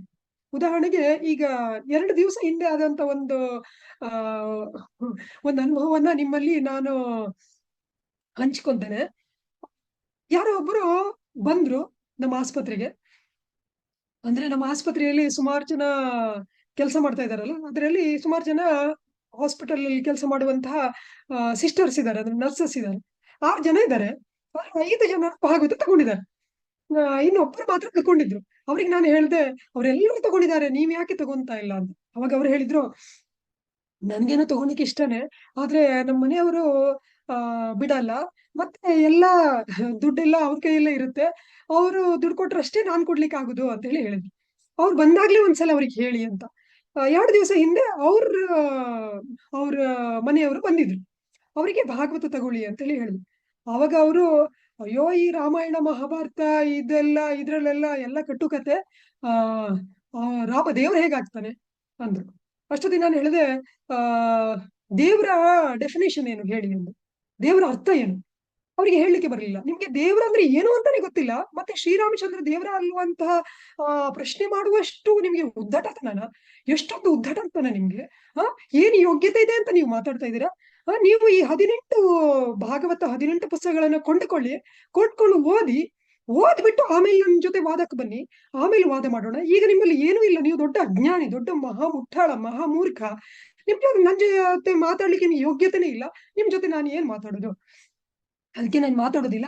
ನೀವು 18 ಪುಸ್ತಕಗಳನ್ನ ಓದಿ, ಆಮೇಲೆ ನಿಮ್ಗೆ ಶ್ರೀರಾಮಚಂದ್ರ ಭಗವಂತ ಅಲ್ಲ ಅಂತ ಅನ್ಸಿದ್ರೆ ನೀವು ಪುಸ್ತಕಗಳನ್ನು ವಾಪಸ್ ಕೊಡ್ಬೋದು, ನಾನು ನಿಮ್ ದುಡ್ಡನ್ನು ವಾಪಸ್ ಕೊಡ್ತೀನಿ ಅಂತ ಹೇಳಿ. ಆಮೇಲೆ ಅವರಿಗೆ ಒಂಥರ ಆಯ್ತು, ಇಲ್ಲ ನನಗೆ ಬೇಡ, ಹಾಗೆ ಬೇಡ ಅಂದ್ರೆ ಅದು ಬೇರೆ ಪ್ರಶ್ನೆ. ಆದ್ರೆ ಭಗವಂತನನ್ನ ಇಷ್ಟೊಂದು ಈ ರೀತಿಯಲ್ಲಿ ಮಾತಾಡುವಂತಹ ಉದ್ದಟತನ ಖಂಡಿತ ಬೇಡ ನಿಮ್ಗೆ ಅಂತ ಹೇಳಿ ನಾನು ಸರಿಯಾಗಿ ಬೈದೆ.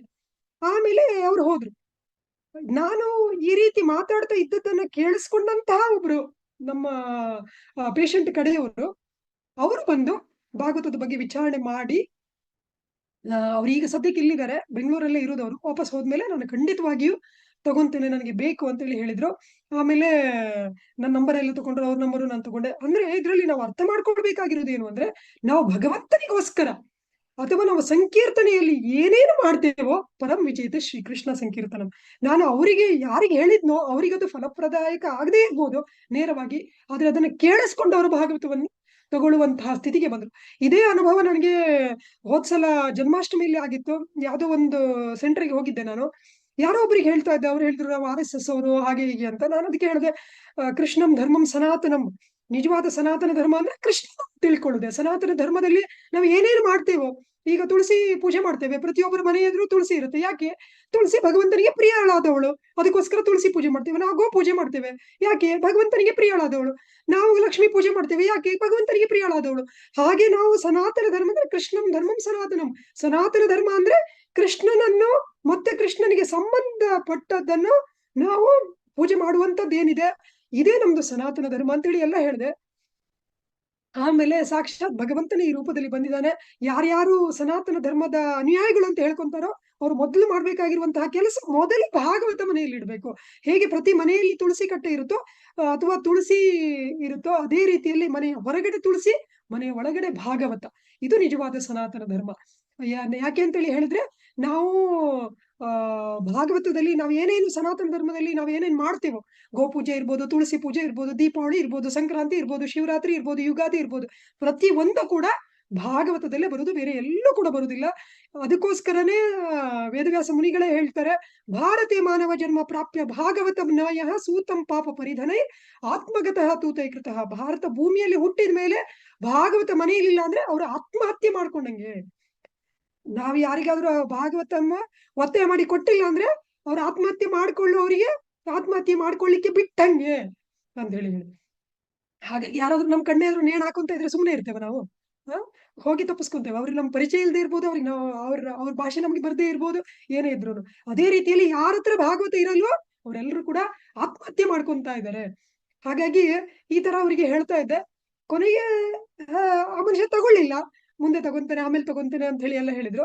ಆದ್ರೆ ನಾನು ಹಾಗೆ ಹೇಳ್ಬೇಕಾದ್ರೆ ಕೇಳಿಸ್ಕೊಂಡಂತಹ ಒಬ್ಬ ಹುಡುಗ, ಅವನು ಬಂದ್ಬಿಟ್ಟು, ಅಯ್ಯೋ ನಾನು ಇಷ್ಟು ದಿವಸ ದೇವಸ್ಥಾನಕ್ಕೆ ಬರ್ತಾ ಇದ್ದೆ, ಇಸ್ಕಾನ್ ಸಂಸ್ಥೆಗೆ ನಾನು ಎಷ್ಟೋ ವರ್ಷದಿಂದ ಇದಿದ್ದೇನೆ, ನನ್ನ ನಿಕಟ ಸಂಬಂಧ ಇದೆ, ಜಪಾನು ಮಾಡ್ತಾ ಇದ್ದೇನೆ, ಆದ್ರೆ ನಾನು ಎಂತಹ ಪಾಪಿ, ಇಷ್ಟು ದಿವಸ ಭಾಗವತ ತಗೊಳ್ಳಿಲ್ವಲ್ಲ ಅಂತ ಹೇಳಿ ಕಣ್ಣಲ್ಲಿ ನೀರು ಹಾಕೊಂಡ್ ಬಂದ.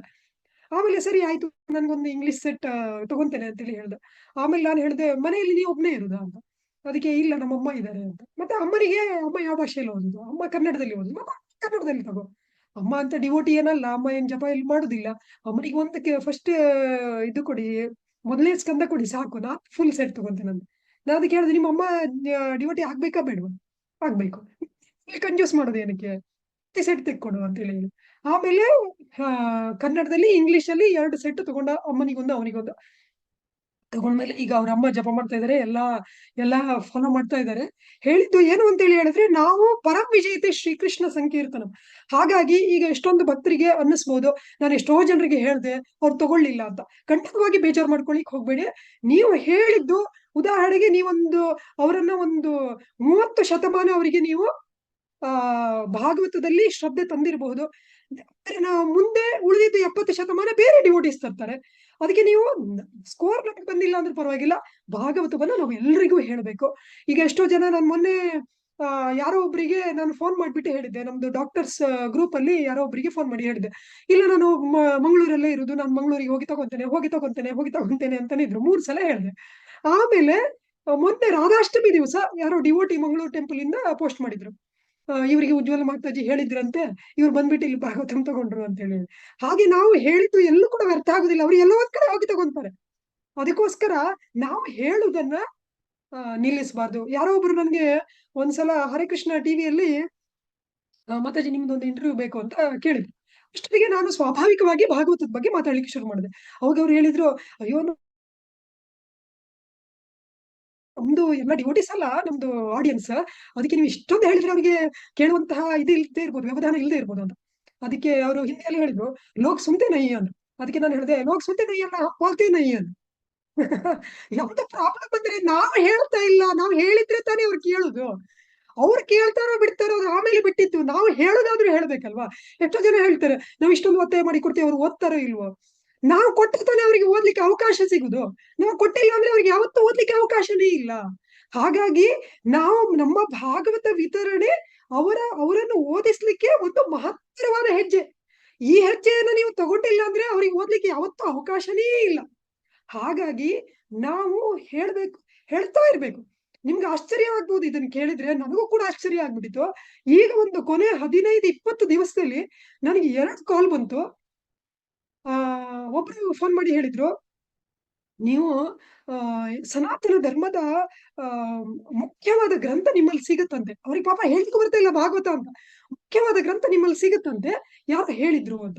ಹೌದು, ಭಾಗವತಮ್ಮ 18 ಪುಸ್ತಕ ಬರುತ್ತೆ, 8,500 ಆಗುತ್ತೆ ಅಂತ ಹೇಳಿ. ಆಮೇಲೆ ನೀವು ನನ್ಗೆ ಅಡ್ರೆಸ್ ಕಳಿಸಿ, ನಾನು ನಿಮ್ಗೆ ದೇವಸ್ಥಾನದ ಅಕೌಂಟ್ ಡೀಟೇಲ್ಸ್ ಕಳಿಸ್ತೇನೆ, ನೀವು ಪೇ ಮಾಡಿ ಅಂತ ಹೇಳ್ಬಿಟ್ಟು, ನೀವು ಅಡ್ರೆಸ್ ಕಳಿಸಿ ನಾವು ಕಳಿಸ್ಕೊಡ್ತೇವೆ ಅಂತ ಹೇಳಿ. ಆ ಮನುಷ್ಯನಿಗೆ ಎಷ್ಟು ಆತುರತೆ ಇತ್ತು ತಗೊಳ್ಳಿಕ್ಕೆ ಭಾಗವತ ಅಂತ ಹೇಳಿ ಹೇಳಿದ್ರೆ, ನಾನು ದೇವಸ್ಥಾನದ ಅಕೌಂಟ್ ಕಳಿಸೋದ್ರೊಳಗಡೆ ನನ್ನ ನಂಬರಿಗೆ 8,500 ಫೋನ್ ಪೇ ಮಾಡಿದ್ದೇನೆ. ಅಂದ್ರೆ ನನಗೆ ಅವ್ರು ಯಾರು ಗೊತ್ತಿಲ್ಲ. ನಾವು ಮಾತಾಡ್ತಾ ಈಗ ನಾನು ಅವ್ರಿಗೆ ಯಾವತ್ತೂ ಹೇಳೇ ಇಲ್ಲ. ಆದ್ರೆ ಯಾರೋ ಡಿವೋಟಿ ಅವರಿಗೆ ಹೇಳಿ ಅವ್ರು ನಮ್ಮ ಹತ್ರ ಬಂದ್ರು. ಅಂದ್ರೆ ಖಂಡಿತವಾಗಿಯೂ ಯಾರು ಹೇಳಿದ್ದು ಆ ತತ್ಕ್ಷಣದಲ್ಲಿ ಅಲ್ಲೇ ನಮಗೆ ಫಲ ಸಿಕ್ಕಿಲ್ಲ ಅಂದ್ರೆ ಖಂಡಿತವಾಗಿ ಬೇರೆ ಕಡೆ ಸಿಗುತ್ತೆ. ಈಗ ನಾರಾಯಣ ಪದ್ಮನಾಭ ಪ್ರಭು ಹುಳಿಮಾವಲ್ಲಿ ಹೇಳಿದ್ರೆ ಅವ್ರು ಹೋಗಿ ಶೇಷಾದ್ರಿಪುರಮಲ್ಲಿ ತಗೊಳ್ಬಹುದು, ತೊಂದ್ರೆ ಇಲ್ಲ, ಎಲ್ಲೋ ಒಂದ್ ಕಡೆ ತಗೊಂಡು. ಹಾಗಾಗಿ ನಾವು ಹೇಳ್ತಾ ಇರ್ಬೇಕು. ಅದಾಗಿ ಒಂದು ವಾರಕ್ಕೆ ಇನ್ನೊಂದು ಫೋನ್ ಬಂದ್ ನನ್ಗೆ. ಫೋನ್ ಬಂತು, ನಿಮ್ಮಲ್ಲಿ ಹಿಂದೂ ಧರ್ಮದ ಮುಖ್ಯ ಗ್ರಂಥಗಳೆಲ್ಲ ಸಿಗುತ್ತಂತೆ. ನನಗೆ ಏನದು ಗರುಡ ಪುರಾಣ ಮತ್ತೆ ಇನ್ನೊಂದು ಯಾವ್ದೋ ಹೇಳಿದ್ರಪ್ಪ, ನಂಗೆ ಮರ್ತೋಯ್ತು. ಗರುಡ ಪುರಾಣ ಬೇಕು, ವಿಷ್ಣು ಪುರಾಣ ಬೇಕು ಅಂತ ಹೇಳಿ ಹೇಳಿದ್ರು. ನಾನು ಹೇಳಿದೆ, ಸರ್ವ ವೇದೇತಿಹಾಸನಂ ಸಾರಂ ಸಾರಂ ಸಮುದ್ರತಂ. ಎಲ್ಲ ವೇದ ಇತಿಹಾಸಗಳ ಸಾರ ಶ್ರೀಮದ್ ಭಾಗವತದಲ್ಲಿದೆ. ಹಾಗಾಗಿ ಗರುಡ ಪುರಾಣದ ನಿಜ ಹೇಳ್ಬೇಕಂತ ಗರುಡ ಪುರಾಣದಲ್ಲಿ ಏನಿದೆ ಅಂತ ನಂಗೆ ಗೊತ್ತಿಲ್ಲ. ಆದ್ರೆ ಅಲ್ಪ ಸ್ವಲ್ಪ ಅಲ್ಲಿ ಇಲ್ಲಿ ಕೇಳಿದ್ರ ಪ್ರಕಾರ ಗರುಡ ಪುರಾಣದಲ್ಲಿ ಯಾವ ಪಾಪಕ್ಕೆ ಯಾವ ಶಿಕ್ಷೆ ಅಂತ ಹೇಳ್ಬಿಟ್ಟಿದೆ. ಹಾಗಾಗಿ ನಾನು ಹೇಳಿದೆ, ಭಾಗವತದ 5ನೇ ಸ್ಕಂದದ ಕೊನೆಯ ಅಧ್ಯಾಯದಲ್ಲಿ 28 ನರಕಗಳ ವರ್ಣನೆ ಇದೆ. ಹಾಗಾಗಿ ಗರುಡ ಪುರಾಣದಲ್ಲಿ ಏನ್ ಬರುತ್ತೆ ಅದು ಭಾಗವತದಲ್ಲಿ ಪೂರ್ತಿ ಬರುತ್ತೆ. ಆಮೇಲೆ ವಿಷ್ಣು ಪುರಾಣದಲ್ಲಿ ಏನ್ ಬರುತ್ತೆ, ವಿಷ್ಣುವಿನ ಮಹಾತ್ಮೆ ಬರುತ್ತೆ. ಭಾಗವತದಲ್ಲಿ ಕೃಷ್ಣಸ್ತು ಭಗವಾನ್ ಸ್ವಯಂ ಅಂತ ಬರುತ್ತೆ. ವಿಷ್ಣುವಿನ ಎಲ್ಲ ಇದ್ರಲ್ಲೇ ಬರುತ್ತೆ. ಮತ್ಸ್ಯ ಕೂರ್ಮ ವರಾಹ ನರಸಿಂಹ ವಾಮನ ಪರಶುರಾಮ ಶ್ರೀರಾಮ ಬುದ್ಧ ಕಲ್ಕಿ ಎಲ್ಲ ಅವತಾರಗಳ ಬಗ್ಗೆ ಬರುತ್ತೆ.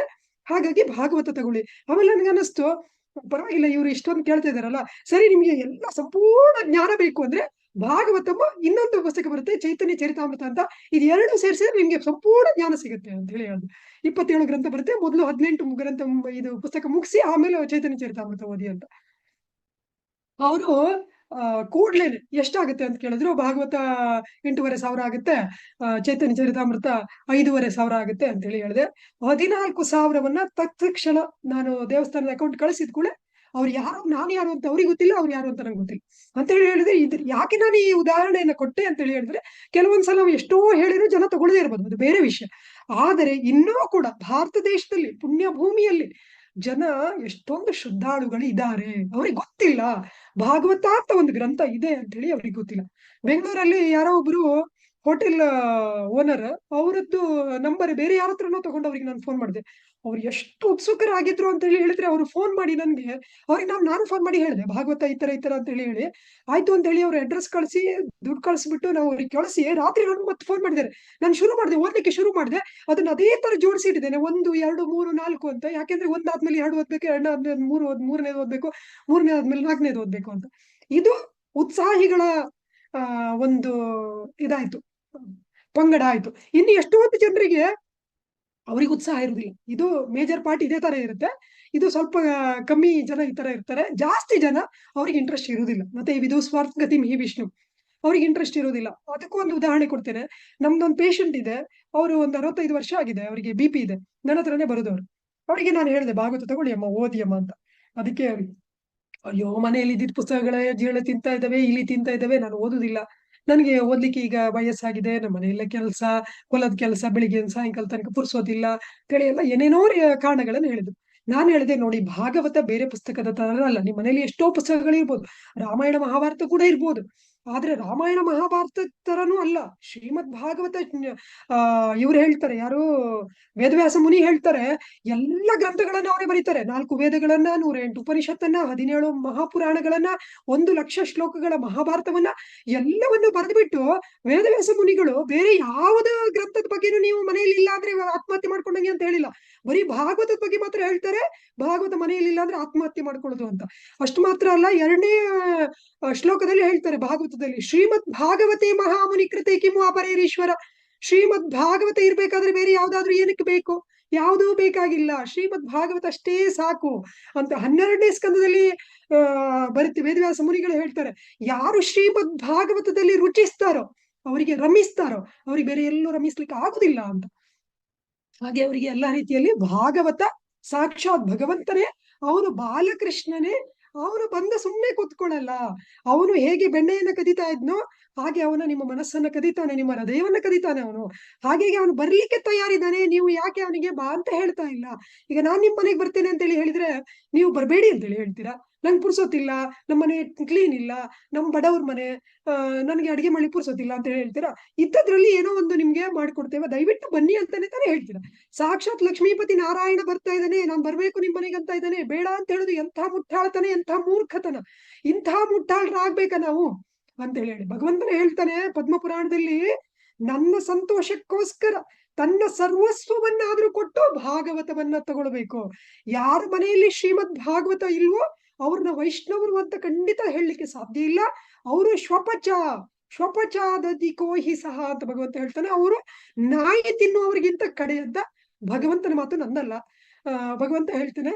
ಆದ್ರೆ ಮುಂದಿನ ಶ್ಲೋಕದಲ್ಲಿ ಹೇಳ್ತಾನೆ, ತನ್ನ ಸರ್ವಸ್ವವನ್ನಾದ್ರೂ ಕೊಟ್ಟು ಭಾಗವತವನ್ನ ತಗೊಳ್ಬೇಕು. ಅಂದ್ರೆ ಅರ್ಥ ಏನು? ನಮ್ಮ ಮನೆ ಮಠ ಆಸ್ತಿ ಎಲ್ಲ ಮಾರಿ ಆದ್ರೂ ಭಾಗವತವನ್ನ ತಗೊಳ್ಬೇಕು ಅನ್ನೋದು ಭಗವಂತನ ವಾಕ್ಯ. ಆದ್ರೆ ಶ್ರೀಲ ಪ್ರಭುಪಾದರ ಕೃಪೆಯಿಂದ ನಮ್ದು ಒಂದು ಸ್ಮಾರ್ಟ್ ಫೋನ್ ಮಾಡಿದ್ರೆ 3 ಸೆಟ್ ಭಾಗವತ ಬರುತ್ತೆ. ಮನೆ ಮಠ ಬಾರೋದು ಬೇಡ, ಆಯ್ತಾ? ಬೆಂಗಳೂರಲ್ಲಿ ಬರೀ ಫೋನಿಗೆ, ಟಿವಿಗೆ, ಗಾಡಿಗೆ ಪೆಟ್ರೋಲ್ ಹಾಕೋದು, ಇದನ್ನ ನಿಲ್ಸಿದ್ರೇನೆ ಇನ್ಸ್ಟಾಲ್ಮೆಂಟ್ ಅಲ್ಲಿ ಆರಾಮಾಗಿ ಭಾಗವತ ತಗೊಳ್ಬೋದು. ನ್ಯೂಸ್ ಪೇಪರ್ಗೆ ಹಾಕೋ ದುಡ್ಡಲ್ಲಿ.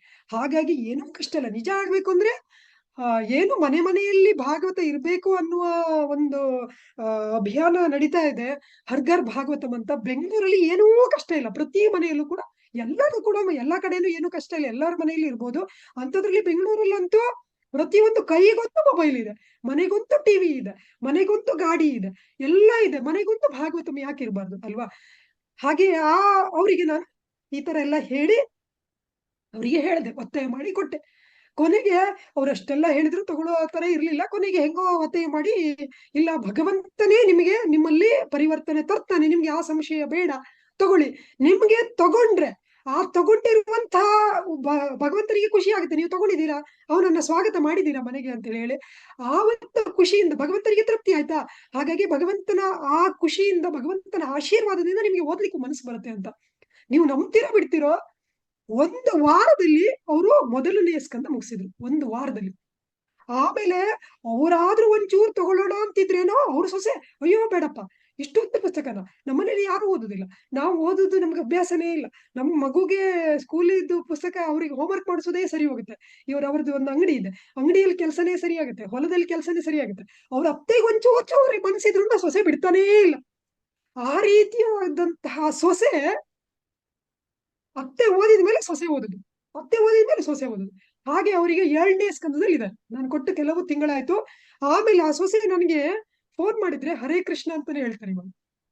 ಅಷ್ಟು ಪರಿವರ್ತನೆ ಆಯ್ತು ಅತ್ತೆ ಸೊಸೆಯಲ್ಲೂ ಕೂಡ. ಇಂತಹ ಎಷ್ಟೋ ಉದಾಹರಣೆಗಳಿದೆ. ನಾನು ಒಂದು ಪಕ್ಷ ಅವ್ರಿಗೆ ಇಷ್ಟ ಇಲ್ಲ ಅಂದ್ರೂ, ಬೇಡ ಅಂದ್ರೂ ನಾವು ಕೊಟ್ಟಾಗ ಏನಾಗುತ್ತೆ ಅನ್ನೋದೊಂದು ಒಂದು ಚಿಕ್ಕ ಉದಾಹರಣೆ ಹೇಳುದು. ಇಂತಹ 100 ಉದಾಹರಣೆಗಳಿದೆ. ಅದೇ ರೀತಿಯಲ್ಲಿ ಎಷ್ಟೋ ಜನರಿಗೆ ಯಾರೋ ಒಬ್ರು ಇನ್ನೊಂದ್ಸಲ ನಾನು ಅದೇ ಡಾಕ್ಟರ್ಸ್ ಗ್ರೂಪ್ ಅಲ್ಲಿ ಅವರಿಗೆ ಭಾಗವತ ತಗೊಳ್ಳಿ ಅಂತೇಳಿ ಹೇಳಿದೆ, ನಿಮ್ಮ ಅಡ್ರೆಸ್ ಕಳಿಸಿಕೊಡಿ ಅಂದೆ. ಅಡ್ರೆಸ್ ಕಳಿಸಿಕೊಟ್ರು. ಕಳಿಸಿಕೊಟ್ಮೇಲೆ ಆ ಆಮೇಲೆ ಕಳಿಸ್ಕೊಟ್ಟಿದ್ದಾರೆ. ನಾನು ಆಯ್ತು ಅಂತೇಳಿ ಹೇಳಿ ಕಳಿಸ್ಲಿಕ್ಕಂತ ಎಲ್ಲ ಇದ್ ಮಾಡ್ತಾ ಇದ್ದೆ. ಅಷ್ಟೊತ್ತಿಗೆನೆ ನನ್ಗೆ ಭಾಗವತ ನೀವು ಹೇಳ್ತೇಲೆ ಖುಷಿ ಆಯ್ತು, ಆದ್ರೆ ಈಗ ಪೂರ್ತಿ ಬೇಡ, ನಾನು ನಿಮ್ಗೆ ಹೇಳ್ತೇನೆ ಅಂತೇಳಿ ಹೇಳಿದ್ರು. ನಾನು ಅದು ಮೇಲ್ಗಡೆಯಿಂದ ಬರುತ್ತಲ್ಲ ಮೆಸೇಜ್, ಅಲ್ಲಿ ಗೊತ್ತಾಯ್ತು ನನಗೆ ಇವ್ರು ಬೇಡ ಅಂತ ಹೇಳ್ತಾ ಇದ್ದಾರೆ ಅಂತ. ಅದಕ್ಕೆ ಅದನ್ನ ಓಪನೇ ಮಾಡ್ಲಿಲ್ಲ. ಒಂದು ವಾರ ಆ ಮೆಸೇಜ್ ಅನ್ನ ಓಪನೇ ಮಾಡ್ಲಿಲ್ಲ, ಅವರಿಗೆ ಗೊತ್ತಾಗುದಿಲ್ಲ ನಾನು ನೋಡಿದ್ದೇನೆ ಅಂತೇಳಿ ಹೇಳಿ. ಆಮೇಲೆ ಅವರಿಗೆ ಭಾಗವತನ ಕಳಿಸಿದ್ವಿ. ಆಮೇಲೆ ಒಂದು ವಾರ ಆದ್ಮೇಲೆ ಫೋನ್ ಮಾಡಿ ಹೇಳಿದೆ, ಸರ್ ಅಯ್ಯೋ ನಾನು ನೋಡೇ ಇರ್ಲಿಲ್ಲ, ಬಿಸಿಯಲ್ಲಿ ನಿಮ್ದು ಮೆಸೇಜ್ ಕೆಳಗಡೆ ಹೋಗ್ಬಿತ್ತು, ಆಮೇಲೆ ಎಷ್ಟೊಂದು ಮೆಸೇಜ್ ಬಂದ್ಬಿಟ್ಟು ಕಳಿಸ್ಬಿಟ್ವಿ ಅಂತ. ಆಮೇಲೆ ಖುಷಿಯಾಗಿ ಅವರು ಪೂರ್ತಿ ಪೇಮೆಂಟ್ ಮಾಡಿದ್ರು. ಆ ರೀತಿಯಲ್ಲಿ ನಾವು ಭಗವಂತನಿಗೋಸ್ಕರ ತಗೊಂಡಂತಹ ಪ್ರತಿಯೊಂದು ರಿಸ್ಕ್ ಕೂಡ ಅದು ಶ್ರೇಯಸ್ಸು ಬಿಟ್ರೆ ಅದರಲ್ಲಿ ಯಾವುದೇ ರೀತಿಯ ಹಾನಿ ಇಲ್ಲ.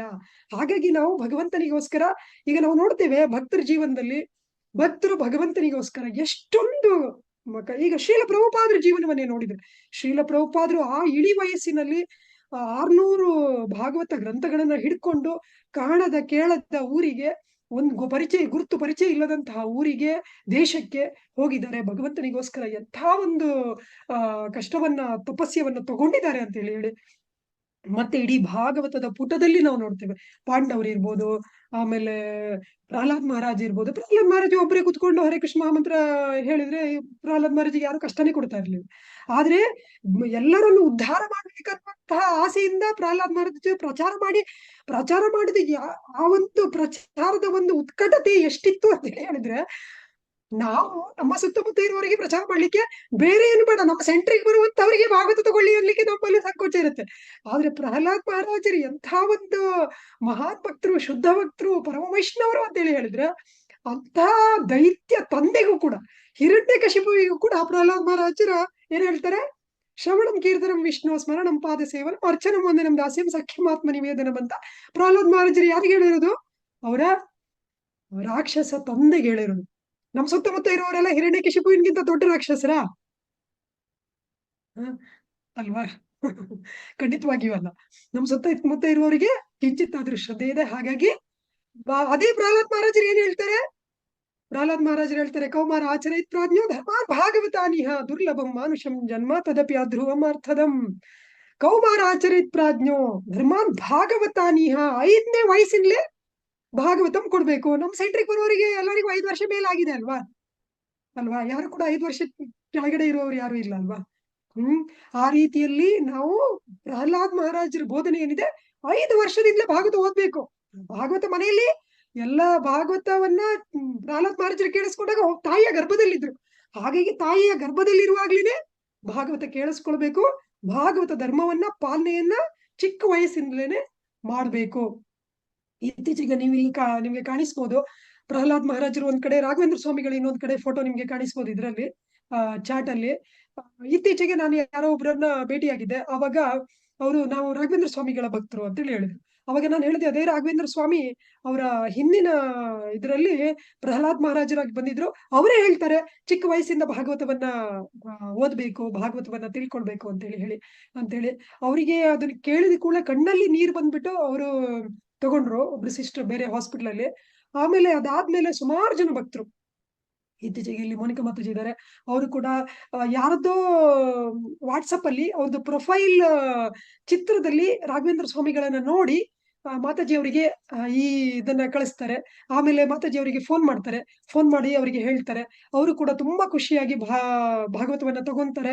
ಆಮೇಲೆ ನಾನು ಕೂಡ ಎಷ್ಟು ಜನರಿಗೆ ಆಗುತ್ತೆ ಅಷ್ಟು ಜನರಿಗೆ ಭಾಗವತದ ಪ್ರಚಾರ ಮಾಡ್ತೇನೆ, ಯಾಕಂದ್ರೆ ರಾಘವೇಂದ್ರ ಸ್ವಾಮಿಗಳ ಒಂದು ಆಸೆ ಇದಿತ್ತು ಅಂತ ಹೇಳಿ ಅವ್ರು ಹೇಳ್ತಾರೆ. ಹಾಗೆ ನಾವು ಯಾವುದೇ ರೀತಿಯಲ್ಲಿ ನೋಡಿದ್ರು ಕೂಡ ಎಲ್ಲ ವೈಷ್ಣವರ ಗುರಿ ಒಂದೇ, ಡಂಗುರವ ಸಾರಿ ಹರಿಯ ಡಿಂಗರಿಗರೆಲ್ಲರೂ ಭೂಮಂಡಲಕ್ಕೆ ಪಾಂಡುರಂಗ ವಿಠಲ ಬರದೆಯೋ ಎಂದು. ಅದಕ್ಕೋಸ್ಕರ ಭಾಗವತದ ಬಗ್ಗೆ ನಾವು ರಾತ್ರಿ ತನಕ ಹೇಳ್ಬೋದು, ಆದ್ರೆ ಸಮಯದ ಅಭಾವದಿಂದ ನಾನು ಇಲ್ಲಿಗೆ ನಿಲ್ಲಿಸ್ತೇನೆ. ಏನಾದ್ರೂ ಪ್ರಶ್ನೆಗಳಿದ್ರೆ ದಯವಿಟ್ಟು ಕೇಳಿ. ಮತ್ತೆ ತುಂಬಾ ಸುಲಭವಾದ ಉಪಾಯ ನಾವು ಮಾಡ್ಬೇಕಾಗಿರೋದು ಏನು ಅಂದ್ರೆ, ಯಾರಿದೆ ಕತಾರಿಕ ಕೃಷ್ಣ ಉಪದೇಶ. ನಿಮ್ಮ ಕಣ್ಣೆದ್ರು ಮನುಷ್ಯ ರೂಪದಲ್ಲಿ ಯಾರು ಕಾಣಿಸ್ತಾರೋ ಅವರಿಗೆ ಭಾಗವತದ ಬಗ್ಗೆ ನಿಮಗೆ ಎಷ್ಟು ಗೊತ್ತಿದೆಯೋ ಅಷ್ಟೇ ಹೇಳಿ. ಯಾವಾಗ್ಲೂ ಪೂರ್ತಿ ಸೆಟ್ ತಗೊಂಡು ಹೋಗ್ಲಿಕ್ಕೆ ಆಗಿಲ್ಲ ಅಂದ್ರೆ ನಿಮ್ ಬ್ಯಾಗ್ ಅಲ್ಲಿ ಕೊನೆ ಪಕ್ಷ ಒಂದು ಪುಸ್ತಕ ಆದ್ರೂ ಇಟ್ಕೊಂಡಿರಿ. ನಾನೇನ್ ಮಾಡ್ತೇನೆ ಅಂತ ಹೇಳಿದ್ರೆ, ಕೊನೆ ಪಕ್ಷ 7ನೇ ಸ್ಕಂದ 10ನೇ ಸ್ಕಂದದ ಒಂದೇ ಪುಸ್ತಕ ಇಟ್ಕೊಂಡಿರ್ತೇನೆ. 7ನೇ ಸ್ಕಂದದಲ್ಲಿ ಸಂಪೂರ್ಣವಾಗಿ ನರಸಿಂಹ ಲೀಲೆ ಬರುತ್ತೆ. ಜಯ ವಿಜಯರು ವೈಕುಂಠದಿಂದ ಪತನ ಆಗ್ತಾ ಇರೋದು, ಆಮೇಲೆ ಹಿರಣ್ಯಕಶಿಪು ತಪಸ್ ಮಾಡ್ತಾ ಇರೋದು, ಬ್ರಹ್ಮದೇವರು ಬಂದು ವರ ಕೊಡ್ತಾ ಇರೋದು, ಆಮೇಲೆ ಪ್ರಹ್ಲಾದ್ ಮಹಾರಾಜಿಗೆ ಹಿರಣ್ಯಕಶಿಪು ಕಷ್ಟ ಕೊಡ್ತಾ ಇರೋದು, ನಾರದ ಮುನಿಗಳು ಪ್ರಹ್ಲಾದ್ ಮಹಾರಾಜಿಗೆ ಬೋಧನೆ ಮಾಡ್ತಾ ಇರೋದು, ಆಮೇಲೆ ನರಸಿಂಹ ಅವತಾರ ಪೂರ್ತಿ ಪ್ರತಿಯೊಂದು ಚಿತ್ರಗಳ ಸಮೇತ ಬರೀ ಚಿತ್ರಗಳನ್ನು ತೋರಿಸಿದ್ರೆ ನಾವು ಇಡೀ ನರಸಿಂಹ ಲೀಲೆಯನ್ನ ಹೇಳ್ಬೋದು. ಅಷ್ಟು ಅದ್ಭುತವಾಗಿ ಚಿತ್ರ ಇದೆ. ಆಮೇಲೆ 10ನೇ ಸ್ಕಂದದ ಒಂದೇ ಪುಸ್ತಕದಲ್ಲೂ ಅಷ್ಟೇ ಭಗವಂತನ ಅವತಾರ, ಸಾಕ್ಷಾತ್ ಭಗವಂತನೇ ಬರ್ತಾ ಇದ್ದಾನೆ. ಯಾರು ದೇವಕಿಯನ್ನ ಕಂಸ ಸಾಯಿಸ್ಲಿಕ್ಕಂತ ಹೋಗ್ತಾ ಇರೋದು, ಆಮೇಲೆ ಭಗವಂತನ ಅವತಾರ, ಜನ್ಮೋತ್ಸವ, ಶಕಟಾಸುರ ಭಂಜನ, ತೃಣಾವರ್ತ ಭಂಜನ, ಆಮೇಲೆ ದಾಮೋದರ ಲೀಲೆ, ಹೀಗೆ ಪ್ರತಿಯೊಂದು ತುಂಬಾ ಆಕರ್ಷಕವಾದ ಚಿತ್ರಗಳು, ತುಂಬಾ ಅದ್ಭುತವಾಗಿದೆ. ಹಾಗಾಗಿ ಯಾವ್ದಾದ್ರು ನಿಮ್ಗೆ ಎಲ್ಲ ಪುಸ್ತಕ 18 ಪುಸ್ತಕಗಳನ್ನು ಎಲ್ಲಾ ಕಡೆ ಹೋಗ್ಬೇಕಾದ್ರೆ, ಈಗ ಆಫೀಸಿಗೆ ಹೋಗ್ತೀರಾ ಅಥವಾ ಬೇರೆ ಎಲ್ಲ ಹೋಗ್ತೀರಾ, ಪೂರ್ತಿ ತಗೊಂಡು ಹೋಗ್ಲಿಕ್ಕೆ ಆಗಿಲ್ಲ ಅಂದ್ರೆ ಒಂದು ಪುಸ್ತಕ ಆದ್ರೂ ಕೈಯಲ್ಲಿ ಇಟ್ಕೊಂಡು ಇದೇ ರೀತಿಯಲ್ಲಿ ಅದರಲ್ಲಿ ನೀವು ತೋರಿಸಬಹುದು. ಒಂದೊಂದು ಶ್ಲೋಕಕ್ಕೂ ಪದ ಪದಕ್ಕೂ ಅರ್ಥ, ಅನುವಾದ, ಭಾವಾರ್ಥ ಎಲ್ಲ ಕೊಟ್ಟಿದ್ದಾರೆ. ಈ ರೀತಿಯಲ್ಲಿ 18,000 ಶ್ಲೋಕಗಳಿಗೂ ಕೊಟ್ಟಿದ್ದಾರೆ. ಈ ಪುಸ್ತಕದಲ್ಲಿ ಹೇಗೆ ವರ್ಣರಂಜಿತ ಚಿತ್ರಗಳಿಂದ ಹೇಳಿದಾರೋ, ವರ್ಣನೆ ಮಾಡಿದ್ದು ಅದೇ ರೀತಿಯಲ್ಲಿ ಎಲ್ಲದ್ರ ಬಗ್ಗೆನೂ ಇದೆ. ಸೃಷ್ಟಿ, ಸ್ಥಿತಿ, ಪ್ರಳಯ, ಕೃತಯುಗ, ತ್ರೇತಾಯುಗ, ಕಲಿಯುಗ, ದ್ವಾಪರ ಯುಗ, ಎಲ್ಲಾ ಯುಗಗಳ ಬಗ್ಗೆ ಒಂದ್ರ ಬಗ್ಗೆನೂ ಇದ್ರಲ್ಲಿದೆ ಅಂತ. ಶ್ರೀಮದ್ ಭಾಗವತ ನಿಜವಾಗ್ಲೂ ಸನಾತನ ಗೋಸ್ವಾಮಿ ಹೇಳ್ದಂಗೆ ಎಲ್ಲಾ ಆ ಆ ಎಲ್ಲಾ ಒಂದು ಭಕ್ತರನ್ನು ಮಾಡುವಂತಹ ಶಕ್ತಿ ಶ್ರೀಮದ್ ಭಾಗವತನಿಗಿದೆ, ಮಹಾಭಾಗವತ ಶ್ರೀಲ ಪ್ರಭುಪಾದರಿಗಿದೆ. ನಮ್ಮಲ್ಲಿ ಯಾರೋ ಒಬ್ರು ಕೇಳ್ತಾ ಇದ್ದಾರೆ, ನಮ್ಮಲ್ಲಿ ಈ ತರ ಉತ್ಸಾಹ ಹೇಗಿರುತ್ತಂತ. ನಾವು ಶ್ರೀಲ ಪ್ರಭುಪಾದರನ್ನ ನೆನೆಸ್ಕೊಂಡ್ರೆ ನಮ್ಗೆ ಖಂಡಿತವಾಗಿಯೂ ಉತ್ಸಾಹ ಬರುತ್ತೆ. ಯಾಕೆ ಅಂತ ಹೇಳಿದ್ರೆ, ಶ್ರೀಲ ಪ್ರಭುಪಾದರು ಇಡೀ ವಯಸ್ಸಲ್ಲಿ ಏನ್ ಮಾಡಿದಾರೋ, ರಾತ್ರಿ ಕೂತ್ಕೊಂಡು ಈ ಶ್ರೀಮದ್ ಭಾಗವತಕ್ಕೆ ಭಾವಾರ್ಥವನ್ನು ಕೊಟ್ಟಿದ್ದಾರೆ, ಅನುವಾದವನ್ನು ಕೊಟ್ಟಿದ್ದಾರೋ, ನಾವು ಹಗಲೊತ್ತಲ್ಲಿ ನಮ್ಮ ಈ ವಯಸ್ಸಲ್ಲಿ ನಾವು ಮಾಡಿಲ್ಲ ಅಂದ್ರೆ ಖಂಡಿತವಾಗಿಯೂ ನಾವು ಶ್ರೀಲ ಪ್ರಭುಪಾದರ ಅನುಯಾಯಿಗಳು ಅಂತ ಹೇಳ್ಕೊಳ್ಳಿಕ್ಕೆ ನಮ್ಗೆ ನಾಚಿಕೆ ಆಗ್ಬೇಕು. ಆದ್ರಿಂದ ನಾವೆಲ್ಲರೂ ಕೂಡ ಶ್ರೀಲ ಪ್ರಭುಪಾದರನ್ನ ನೆನೆಸ್ಕೊಂಡ್ರೆ, ಶ್ರೀಲ ಪ್ರಭುಪಾದರು ಮಾತ್ರ ಅಲ್ಲ, ಶ್ರೀಲ ಪ್ರಭುಪಾದರ ಶಿಷ್ಯಂದಿರು ಎಷ್ಟೋ ಜನ ಶ್ರೀಲ ಪ್ರಭುಪಾದರ ಈ ಒಂದು ಮಹತ್ತರವಾದ ಕೈಂಕರ್ಯದಲ್ಲಿ ತಮ್ಮ ಪ್ರಾಣವನ್ನೇ ಅರ್ಪಣೆ ಮಾಡಿದ್ದಾರೆ. ರಷ್ಯಾದಲ್ಲೆಲ್ಲ ಎಷ್ಟೋ ಜನ ಶ್ರೀಲ ಪ್ರಭುಪಾದರ ಗ್ರಂಥ ವಿತರಣೆಗೆ ಹೋಗಿ ಅಲ್ಲಿ ಜೈಲಲ್ಲಿ ಪ್ರಾಣವನ್ನ ಬಿಟ್ಟಿದ್ದಾರೆ.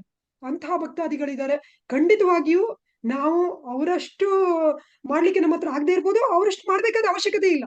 ಭಾರತದಲ್ಲಿ ನೀವು ಯಾರಿಗೆ ಭಾಗವತದ ಬಗ್ಗೆ ಹೇಳಿದ್ರೆ ಯಾರು ನಿಮ್ಮ ಮೇಲೆ FIR ಹಾಕಲ್ಲ, ಯಾರು ನಿಮ್ಮ ಮೇಲೆ ಕೇಸ್ ಹಾಕಲ್ಲ. ಜಾಸ್ತಿ ಅಂದ್ರೆ ಏನಾಗ್ಬೋದು, ಯಾರೋ ಒಬ್ರು ನಿಮ್ ನಂಬರ್ ಬ್ಲಾಕ್ ಮಾಡ್ಬೋದು, ಅಷ್ಟೇ ಆಗುದು. ಅದಕ್ಕಿಂತ ಹೆಚ್ಚಿಗೆ ಇನ್ನೇನು ಆಗುದಿಲ್ಲ.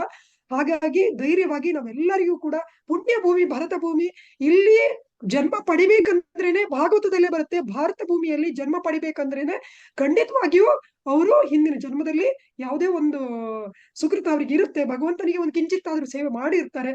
ಹಾಗಾಗಿ ನಾವು ಇಲ್ಲಿ ಅವರಿಗೆ ಭಾಗವತವನ್ನು ಕೊಡೋದು ಕಷ್ಟ ಅಲ್ವೇ ಅಲ್ಲ. ನಾವು ಯಾರೇ ತಾರಕ ಕೃಷ್ಣೋಪದೇಶ, ಎಲ್ಲರಿಗೂ ನಾವು ಯಾರ್ಯಾರು ಸಿಗ್ತಾರೋ ಅವರಿಗೆ ಭಾಗವತದ ಬಗ್ಗೆ ಪ್ರಚಾರ ಮಾಡ್ಬೇಕು. ನಮ್ಗೆ ಏನ್ ಗೊತ್ತಿದೆ ಅದನ್ನ ಏನು ಗೊತ್ತಿಲ್ಲ. ಯಾರೋ ಒಬ್ರು ಇತ್ತೀಚೆಗೆ ಹೇಳ್ತಾ ಇದ್ರು, ನಾನ್ ನಿಮ್ ತರ ಪೂರ್ತಿ ಓದಿಲ್ಲ, ನಾನ್ ನಿಮ್ಮಷ್ಟು ಸಲ ಓದಿಲ್ಲ, ನನಗೆ ಅಷ್ಟೊಂದು ಗೊತ್ತಿಲ್ಲ, ನಾನು ಏನ್ ಮಾಡ್ಬೇಕು. ನಾನು ಹೇಳಿದೆ ಅವರಿಗೆ, ನಿಮ್ಗೆ ಭಗವಂತನೇ ಅಂತ ಗೊತ್ತಿದೆ ತಾನೇ ಅಂತ. ಹೌದು ಅಂದ್ರೆ ಸಾಕು, ಅಷ್ಟೇ. ಭಗವಂತ ಭಾಗವತ ರೂಪದಲ್ಲಿ ಇದ್ದಾನೆ, ಇಷ್ಟು ಗೊತ್ತಿದ್ರು ಸಾಕು. ನಾವು ಶ್ರೀಲ ಪ್ರಭುಪಾದರಿಗೆ ಬೇಡ್ಕೊಂಡು ಭಾಗವತದ ಪ್ರಚಾರ ಮಾಡಿದ್ರೆ, ಆಮೇಲೆ ನಾವು ಪ್ರತಿನಿತ್ಯ ಭಾಗವತವನ್ನ ಓದ್ಬೇಕು. ಯಾಕೆ ಅಂತ ಹೇಳಿದ್ರೆ, ನಾವು ಏನು ಶ್ರವಣ ಮಾಡ್ತೀವೋ ಅದನ್ನೇ ಕೀರ್ತನೆ ಮಾಡ್ಲಿಕ್ಕೆ ಆಗುದು. ಹಾಗಾಗಿ ನಾವು ಭಾಗವತವನ್ನ ಪ್ರತಿನಿತ್ಯ ಓದ್ಬೇಕು. ಆಮೇಲೆ ಶ್ರೀಲ ಪ್ರಭುಪಾದರ ಪ್ರವಚನವನ್ನ ಕೇಳ್ಬೇಕು.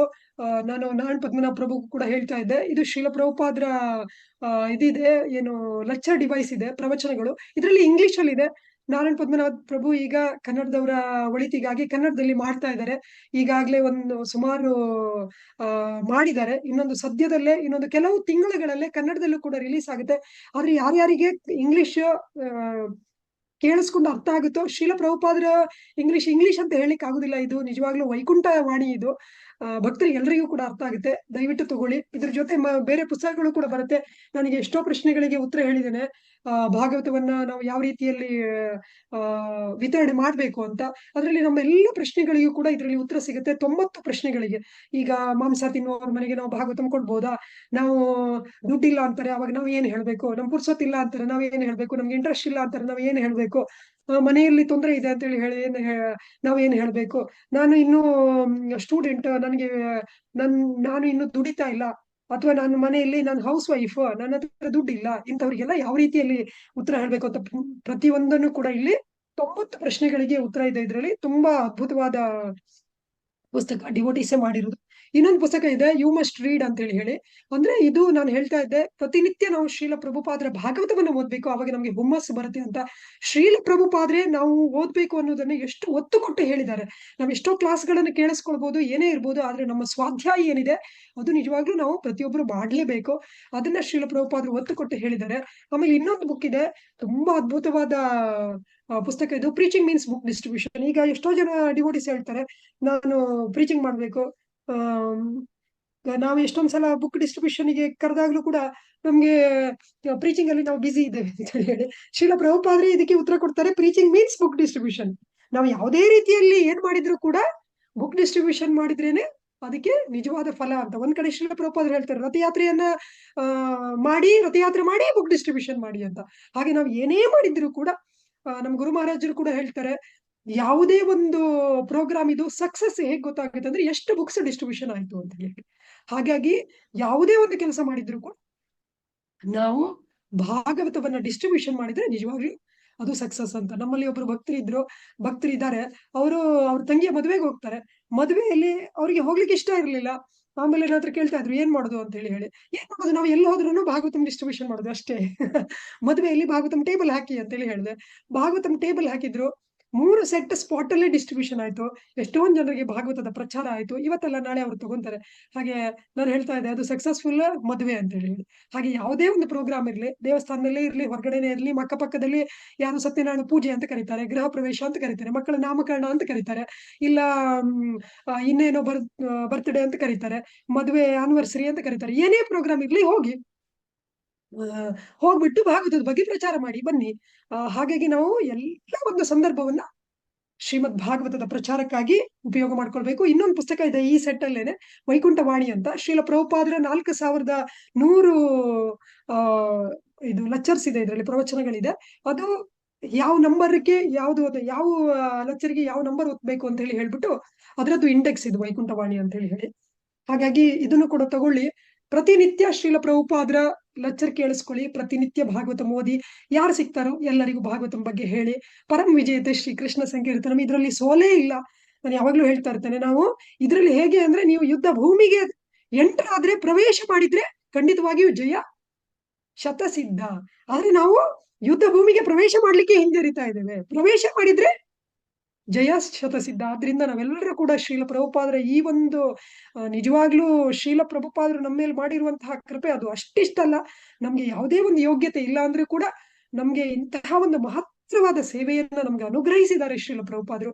ಆದ್ರಿಂದ ಈ ಒಂದು ಸೇವೆಯನ್ನ ಶ್ರೀಲ ಪ್ರಭುಪಾದರು ಹೇಗೆ ನಮ್ಮ ಕೊನೆಯ ಗಳಿಗೆ ತನಕನು ಶ್ರೀಮದ್ ಭಾಗವತಕ್ಕೆ ಅನುವಾದವನ್ನ ಭಾವಾರ್ಥವನ್ನ ಕೊಡ್ತಾ ಇದ್ರು, ಅದೇ ರೀತಿಯಲ್ಲಿ ನಾವು ಕೂಡ ಇದನ್ನ ಮಾಡ್ಬೇಕು. ಆಮೇಲೆ ಯಾರೋ ಕೇಳ್ತಾ ಇದ್ದಾರೆ, ಭಾದ್ರ ಪೂರ್ಣಿಮೆ ಮಹಾತ್ಮೆ ಏನು ಅಂತ.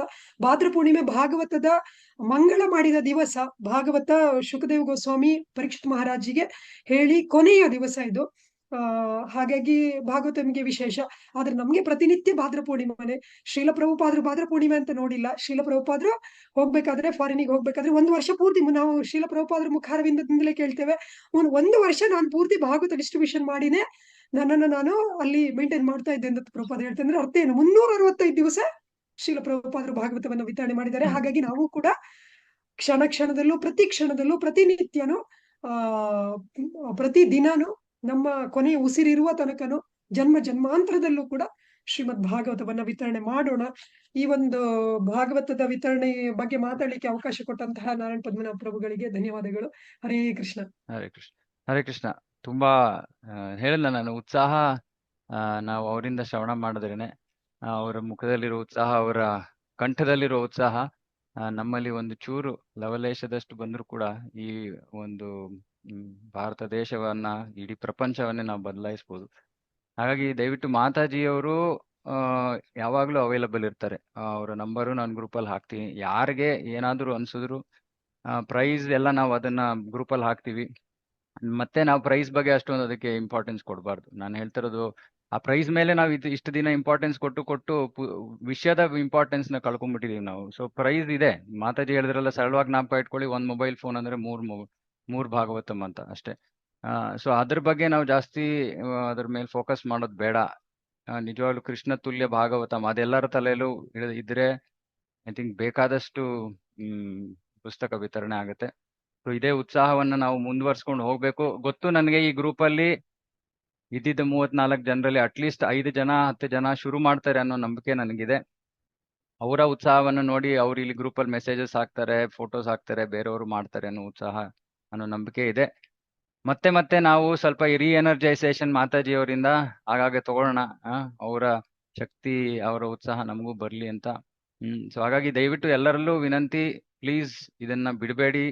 ಇದು ಉದ್ದೇಶ ಮಾತಾಜಿಯವ್ರು ಬಂದು ನಮಗೆ ಹೇಳಿದ್ದು, ಯಾಕಂದ್ರೆ ಅವರು ಮಾಡ್ತಾ ಇರೋರಿಂದ ಬಾಯಿಂದ ಕೇಳಿದ್ರೆ ಅದರ ಒಂದು ಪ್ರಭಾವನೇ ಬೇರೆ.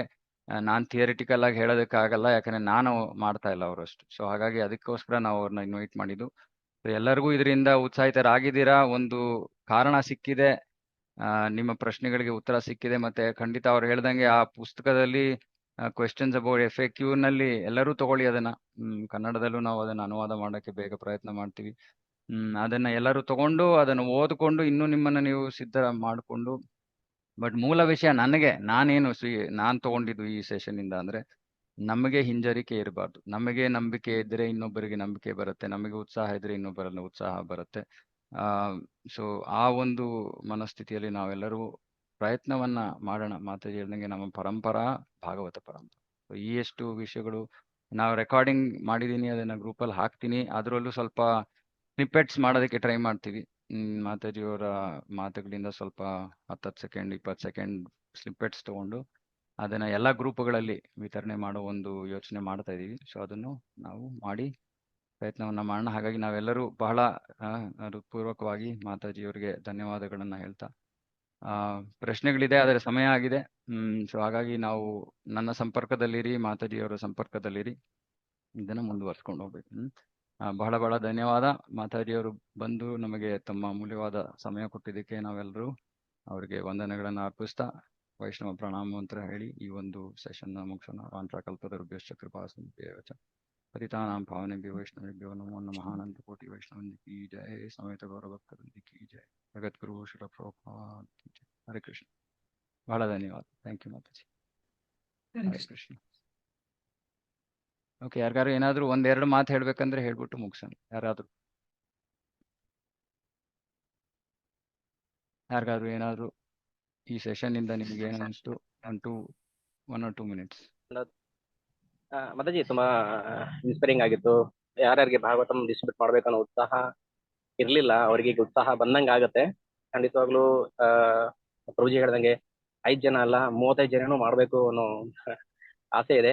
ಸೊ ಒಂದು ಟಾರ್ಗೆಟ್ ಫಿಕ್ಸ್ ಮಾಡ್ಕೊಂಡು ಎಲ್ಲರೂ ಅಟ್ಲೀಸ್ಟ್ ಒಂದು ತಿಂಗಳಿಗೆ ಒಂದು ಭಾಗವತ ಮಾತ್ರ ನಾವು ಡಿಸ್ಟ್ರಿಬ್ಯೂಟ್ ಮಾಡ್ಬೇಕು ಅನ್ನೋ ಉತ್ಸಾಹ ಮತ್ತೆ ನಿಶ್ಚಯ ಬುದ್ಧಿ ಮತ್ತೆ ಧೈರ್ಯ. ಸೊ ಈ 3 ಇದ್ರೆ ನಾವು ಖಂಡಿತವಾಗ್ಲೂ ಮಾಡ್ಬೋದು ಅಂತ ನನಗನ್ನಿಸಿದೆ. ಓಕೆ, ತುಂಬಾ ಒಳ್ಳೆ ಕ್ಲಾಸ್ ಇದು ಭಾಗವತಂ ಡಿಸ್ಟ್ರಿಬ್ಯೂಷನ್ ಬಗ್ಗೆ. ಥ್ಯಾಂಕ್ ಯು ಮಾತಾಜಿ. Thank you. ಹರೇ ಕೃಷ್ಣ ಪ್ರಭುಜಿ. ಧನ್ಯವಾದ. ಹರೇ ಕೃಷ್ಣ. ಹರೇ ಕೃಷ್ಣ. ಶಿವಾನಂದ ಪ್ರಭು ಆಗ್ಲೇ 3 ತಿಂಗಳಲ್ಲಿ 100 ಭಾಗವತ ವಿತರಣೆ ಮಾಡಿದ್ದಾರೆ. ನಮ್ಗೆ ಹೇಳ್ತಾ ಇದ್ದಾರೆ ನಾವೇನ್ ಮಾಡ್ಬೇಕು ಅನ್ನೋದಕ್ಕೆ. ಅವರು ನಮ್ಗೆ ಮಾರ್ಗದರ್ಶನ ಕೊಡ್ತಾ ಇದ್ದಾರೆ. ಉತ್ಸಾಹ ಇರಬೇಕು, ನಿಶ್ಚಯ ಇರಬೇಕು, ಧೈರ್ಯ ಇರಬೇಕು. ಆಗ ನೀವು 100 ಭಾಗವತವನ್ನ ವಿತರಣೆ ಮಾಡ್ಬೋದು ಅಥವಾ ಇನ್ನೂ ಜಾಸ್ತಿ ಮಾಡ್ಬೋದು ಅಂತ. ಸಂತೋಷ ಪ್ರಭು. ಹರೇ ಕೃಷ್ಣ. ಓಕೆ, ಪ್ರಣಾಮ ಮಾತಾಜಿ. ಹರೇ ಕೃಷ್ಣ. ಸೊ ನಂಗೆ ಉಜ್ವಲ ಮಾತಾಜಿ ಅವರು ಜಸ್ಟ್ ಒನ್ ವಾರದಲ್ಲಿ ನಂಗೆ ಅವ್ರ ಅಸೋಸಿಯೇಷನ್ ಸಿಕ್ತು. ಲೈಕ್ ನನ್ಗೆ ತುಂಬಾ ಪರ್ಸನಲ್ ಆಗಿ ಏನ್ ಎಕ್ಸ್ಪೀರಿಯನ್ಸ್ ಆಯ್ತಂದ್ರೆ, ಲೈಕ್ ನನ್ಗೂನು ಪ್ರಭುಪಾದ್ ಮರ್ಸಿಯಿಂದ ಬುಕ್ ಡಿಸ್ಟ್ರಿಬ್ಯೂಷನ್ ಮಾಡಕ್ಕೆ ತುಂಬಾ ಆಸೆ ಇತ್ತು. ಆದ್ರೆ ನಂಗೆ ಏನು ಟಾರ್ಗೆಟ್ ಇರ್ಲಿಲ್ಲ ಈ ತರ ಮಾಡ್ಬೇಕು ಏನು ಅಂತ. ನಂಗೆ ಮಾತಾಜಿ ಅಸೋಸಿಯೇಷನ್ ಸಿಕ್ಮೇಲೆ ಅವ್ರು ಯಾವ ತರ ಮಾಡಿದ್ರಂದ್ರೆ, ಲೈಕ್ ನಾನು ಈ ವೀಕಲ್ಲಿ ಜಸ್ಟ್ ನಾನು 4 ಭಾಗವತಂ ಲೈಕ್ ಡಿಸ್ಟ್ರಿಬ್ಯೂಷನ್ ಆಯ್ತು. ಸೊ ಮಾತಾಜಿ ತುಂಬಾ ಇನ್ಸ್ಪೈರ್ ಮಾಡಿದ್ರು. ನಾನು 2 years ಇಂದ ಭಾಗವತಂ ಇತ್ತು ನನ್ ಮನೇಲಿ, ಆದ್ರೆ ನನ್ಗೆ ಓದಕ್ ಆಗ್ತಾನೆ ಇರ್ಲಿಲ್ಲ. ನನ್ಗೆ ಆತರ ಈ ತರ ಅದು ಮಾತಾಜಿ ತುಂಬಾ ಇನ್ಸ್ಪೈರ್ ಮಾಡಿದ್ರು. ಇವಾಗ ನಾನು ಮತ್ತೆ ಅಮ್ಮ ಇಬ್ರು ಪರ್ಸನಲ್ ಆಗಿ 2 hours ಆಫ್ ಭಾಗವತಂ ಸ್ಟಡಿ ಆಗ್ತಾ ಮಾತಾಜಿ ಇನ್ಸ್ಪಿರೇಷನ್ ಇಂದ. ಸೊ ತುಂಬಾ ಮತ್ತೆ ಪ್ರಭುಪಾದರು ವಾಣಿ ಕೇಳಕ್ಕೂ ತುಂಬಾ ಚೆನ್ನಾಗಿದೆ. ಸೊ ಲೈಕ್ ತುಂಬಾ ಥ್ಯಾಂಕ್ಸ್ ಮಾತಾಜಿ. ಥ್ಯಾಂಕ್ ಯು ಸೋ ಮಚ್ ಪ್ರಭು. ಹರೇ ಕೃಷ್ಣ. ಹರೇ ಕೃಷ್ಣ. ಅದೇ ಮಾತಾಜಿ, ಆಲ್ರೆಡಿ ಪ್ರಭುಪಾದ್ರು ವಾಣಿ ಕೂಡ, ವೈಕುಂಠ ವಾಣಿ ಕೂಡ ಸುಮಾರು ಆಲ್ರೆಡಿ ಡಿಸ್ಟ್ರಿಬ್ಯೂಟ್ ಮಾಡಿದ್ದಾರೆ. ಅದು ಕೂಡ ಕೇಳಿಸ್ಕೊಂತ ಇದ್ದಾರೆ ರಾಧಾ ಮಾತಾಜಿ. ಆಮೇಲೆ ಇಲ್ಲಿ ಮೋನಿಕಾ ಮಾತಾಜಿ ಇದ್ದಾರೆ. ನಿನ್ನೆ ನಮ್ ಸೆಂಟರ್ಗೆ ಬಂದು ನನ್ ಮುಂದೆನೆ ಬೇರೆಯವ್ರಿಗೆ ವೈಕುಂಠ ವಾಣಿ ಡಿಸ್ಟ್ರಿಬ್ಯೂಟ್ ಮಾಡೋದ್ರು. ಆಮೇಲೆ ಎಲ್ಲರೂ ಬಂದು ನಾನು ಕೇಳ್ತಾರೆ, ಪ್ರಭು ನಿಮ್ಮ ಹತ್ರ ತಗೋಬೇಕು ಅವ್ರ ಹತ್ರ ತಗೋಬೇಕು ಅಂತ. ನಾನೆಲ್ಲ ಯಾರ ಹತ್ರ ತಗೊಂಡ್ರು ಪರವಾಗಿಲ್ಲ, ತಗೊಳ್ಳಿ ನೀವು ಅಂತ. ಅಷ್ಟು ಉತ್ಸಾಹ ಅವ್ರಿಗೆ. ಓಕೆ. ಆಮೇಲೆ ಇಲ್ಲಿ ಮೋನಿಕಾ ಮಾತಾಜಿ ಅಂತ ಹೇಳಿ ಇದ್ದಾರೆ. ಅವರು ಈಗ 3 ದಿವಸದಲ್ಲಿ ಪ್ರತಿದಿನ 7 ಸೆಟ್ ಮಾಡಿದ್ದಾರೆ. ಹೇಗ್ ಮಾಡಿದ್ದಾರೆ ಅಂತ ಹೇಳ್ಬಿಟ್ಟು, ಅವರು ಯಾರ ಮನೆಗೂ ಹೋಗಿಲ್ಲ, ಮನೆ ಒಳಗಡೆನೆ ಕುತ್ಕೊಂಡು ಮಾಡಿರೋದು. ಬೇರೆ ಬೇರೆ ಗ್ರೂಪ್ಗಳಲ್ಲಿ ಪೋಲ್ ಸ್ಟ್ರಾಟಜಿ ಮಾಡಿರೋದು. ಪೋಲ್ ಅಲ್ಲಿ ಈಗ ನಿಮ್ಮ ಹತ್ರ ಭಾಗವತಂ ಇದೆಯಾ ಅಥವಾ ಇಲ್ವಾ, ಈಗ ಭದ್ರ ಪೂರ್ಣಿಮೆ ತಗೊಂತೀರಾ ಅಥವಾ ಮುಂದೆ ತಗೊಂತೀರಾ ಅಂತ. ಹಾಗೆ ಅವ್ರು ಯಾರಲ್ಲಿ ವೋಟ್ ಮಾಡ್ತಾರೋ ಅವ್ರನ್ನ ಪರ್ಸನಲ್ ಆಗಿ ಕಾಲ್ ಮಾಡಿ, ಮಾತಾಜಿ ಈಗ 3 ದಿವಸದಲ್ಲಿ ಪ್ರತಿನಿತ್ಯ 7 ಸೆಟ್ ಮಾಡಿದ್ದಾರೆ. ಪ್ರತಿನಿತ್ಯ ಆ ರೀತಿಯಲ್ಲಿ ಆಲ್ರೆಡಿ ಸುಮಾರು ಸೆಟ್ ಗಳನ್ನು ಮಾಡಿದ್ದಾರೆ ಅವರು.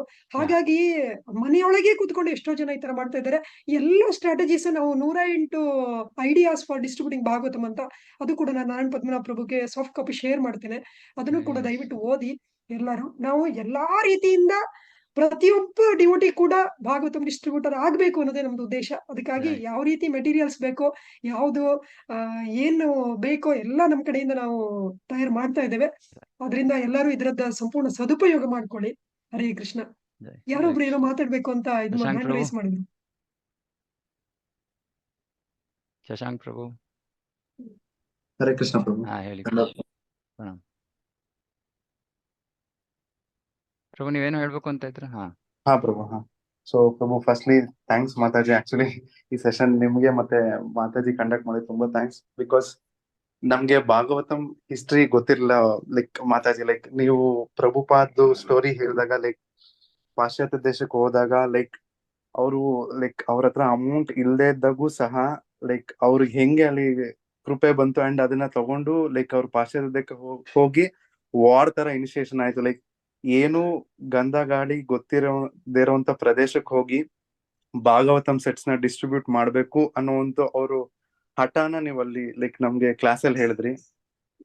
ಸೊ ವಿಚ್ ಇಸ್ ಲೈಕ್ ನನ್ಗೆ ಅದು ತುಂಬಾ ವೆರಿ ಲೈಕ್ ಇನ್ಸ್ಪೈರಿಂಗ್ ಅನಿಸ್ತು. ಬಿಕಾಸ್ ಪ್ರಭುಪಾದ್ರೆ ಆತರ ಲೈಕ್ ನಾವ್ ಅಟ್ಲೀಸ್ಟ್ ಈ ಕರ್ನಾಟಕದಲ್ಲೇ ನಾವು ಶೇರ್ ಮಾಡಕ್ಕೆ ಓಕೆ ನಮ್ ಕನ್ನಡದವ್ರೆ, ಬಟ್ ಏನೂ ಗೊತ್ತೇ ಇಲ್ಲ. Like they are full of Americans, ಅವರೆಲ್ಲ ಬೇರೆ ಬೇರೆ ದೇಶದವರು. ಸೊ ಅದು ತುಂಬಾ ಲೈಕ್ ಐ ಫೆಲ್ಟ್ ಟಚ್ಡ್ ಮಾಚಾದಿ. ಲೈಕ್ ತುಂಬಾ ಅದು ಇನ್ಸ್ಪೈರಿಂಗ್ ಅನಿಸ್ತು. ಅಂಡ್ ಲೈಕ್ ಭಾಗವತಂ ಬಗ್ಗೆ ಲೈಕ್ ಹೇಗ್ ಮಾಡ್ಬೇಕು, ಲೈಕ್ ಡೈರೆಕ್ಷನ್ ಅನ್ನೋದು ಕಂಪ್ಲೀಟ್ ಟುಡೇಸ್ ಕ್ಲಾಸ್ ಅಲ್ಲಿ ನನ್ಗೆ ಗೊತ್ತಾಯ್ತು.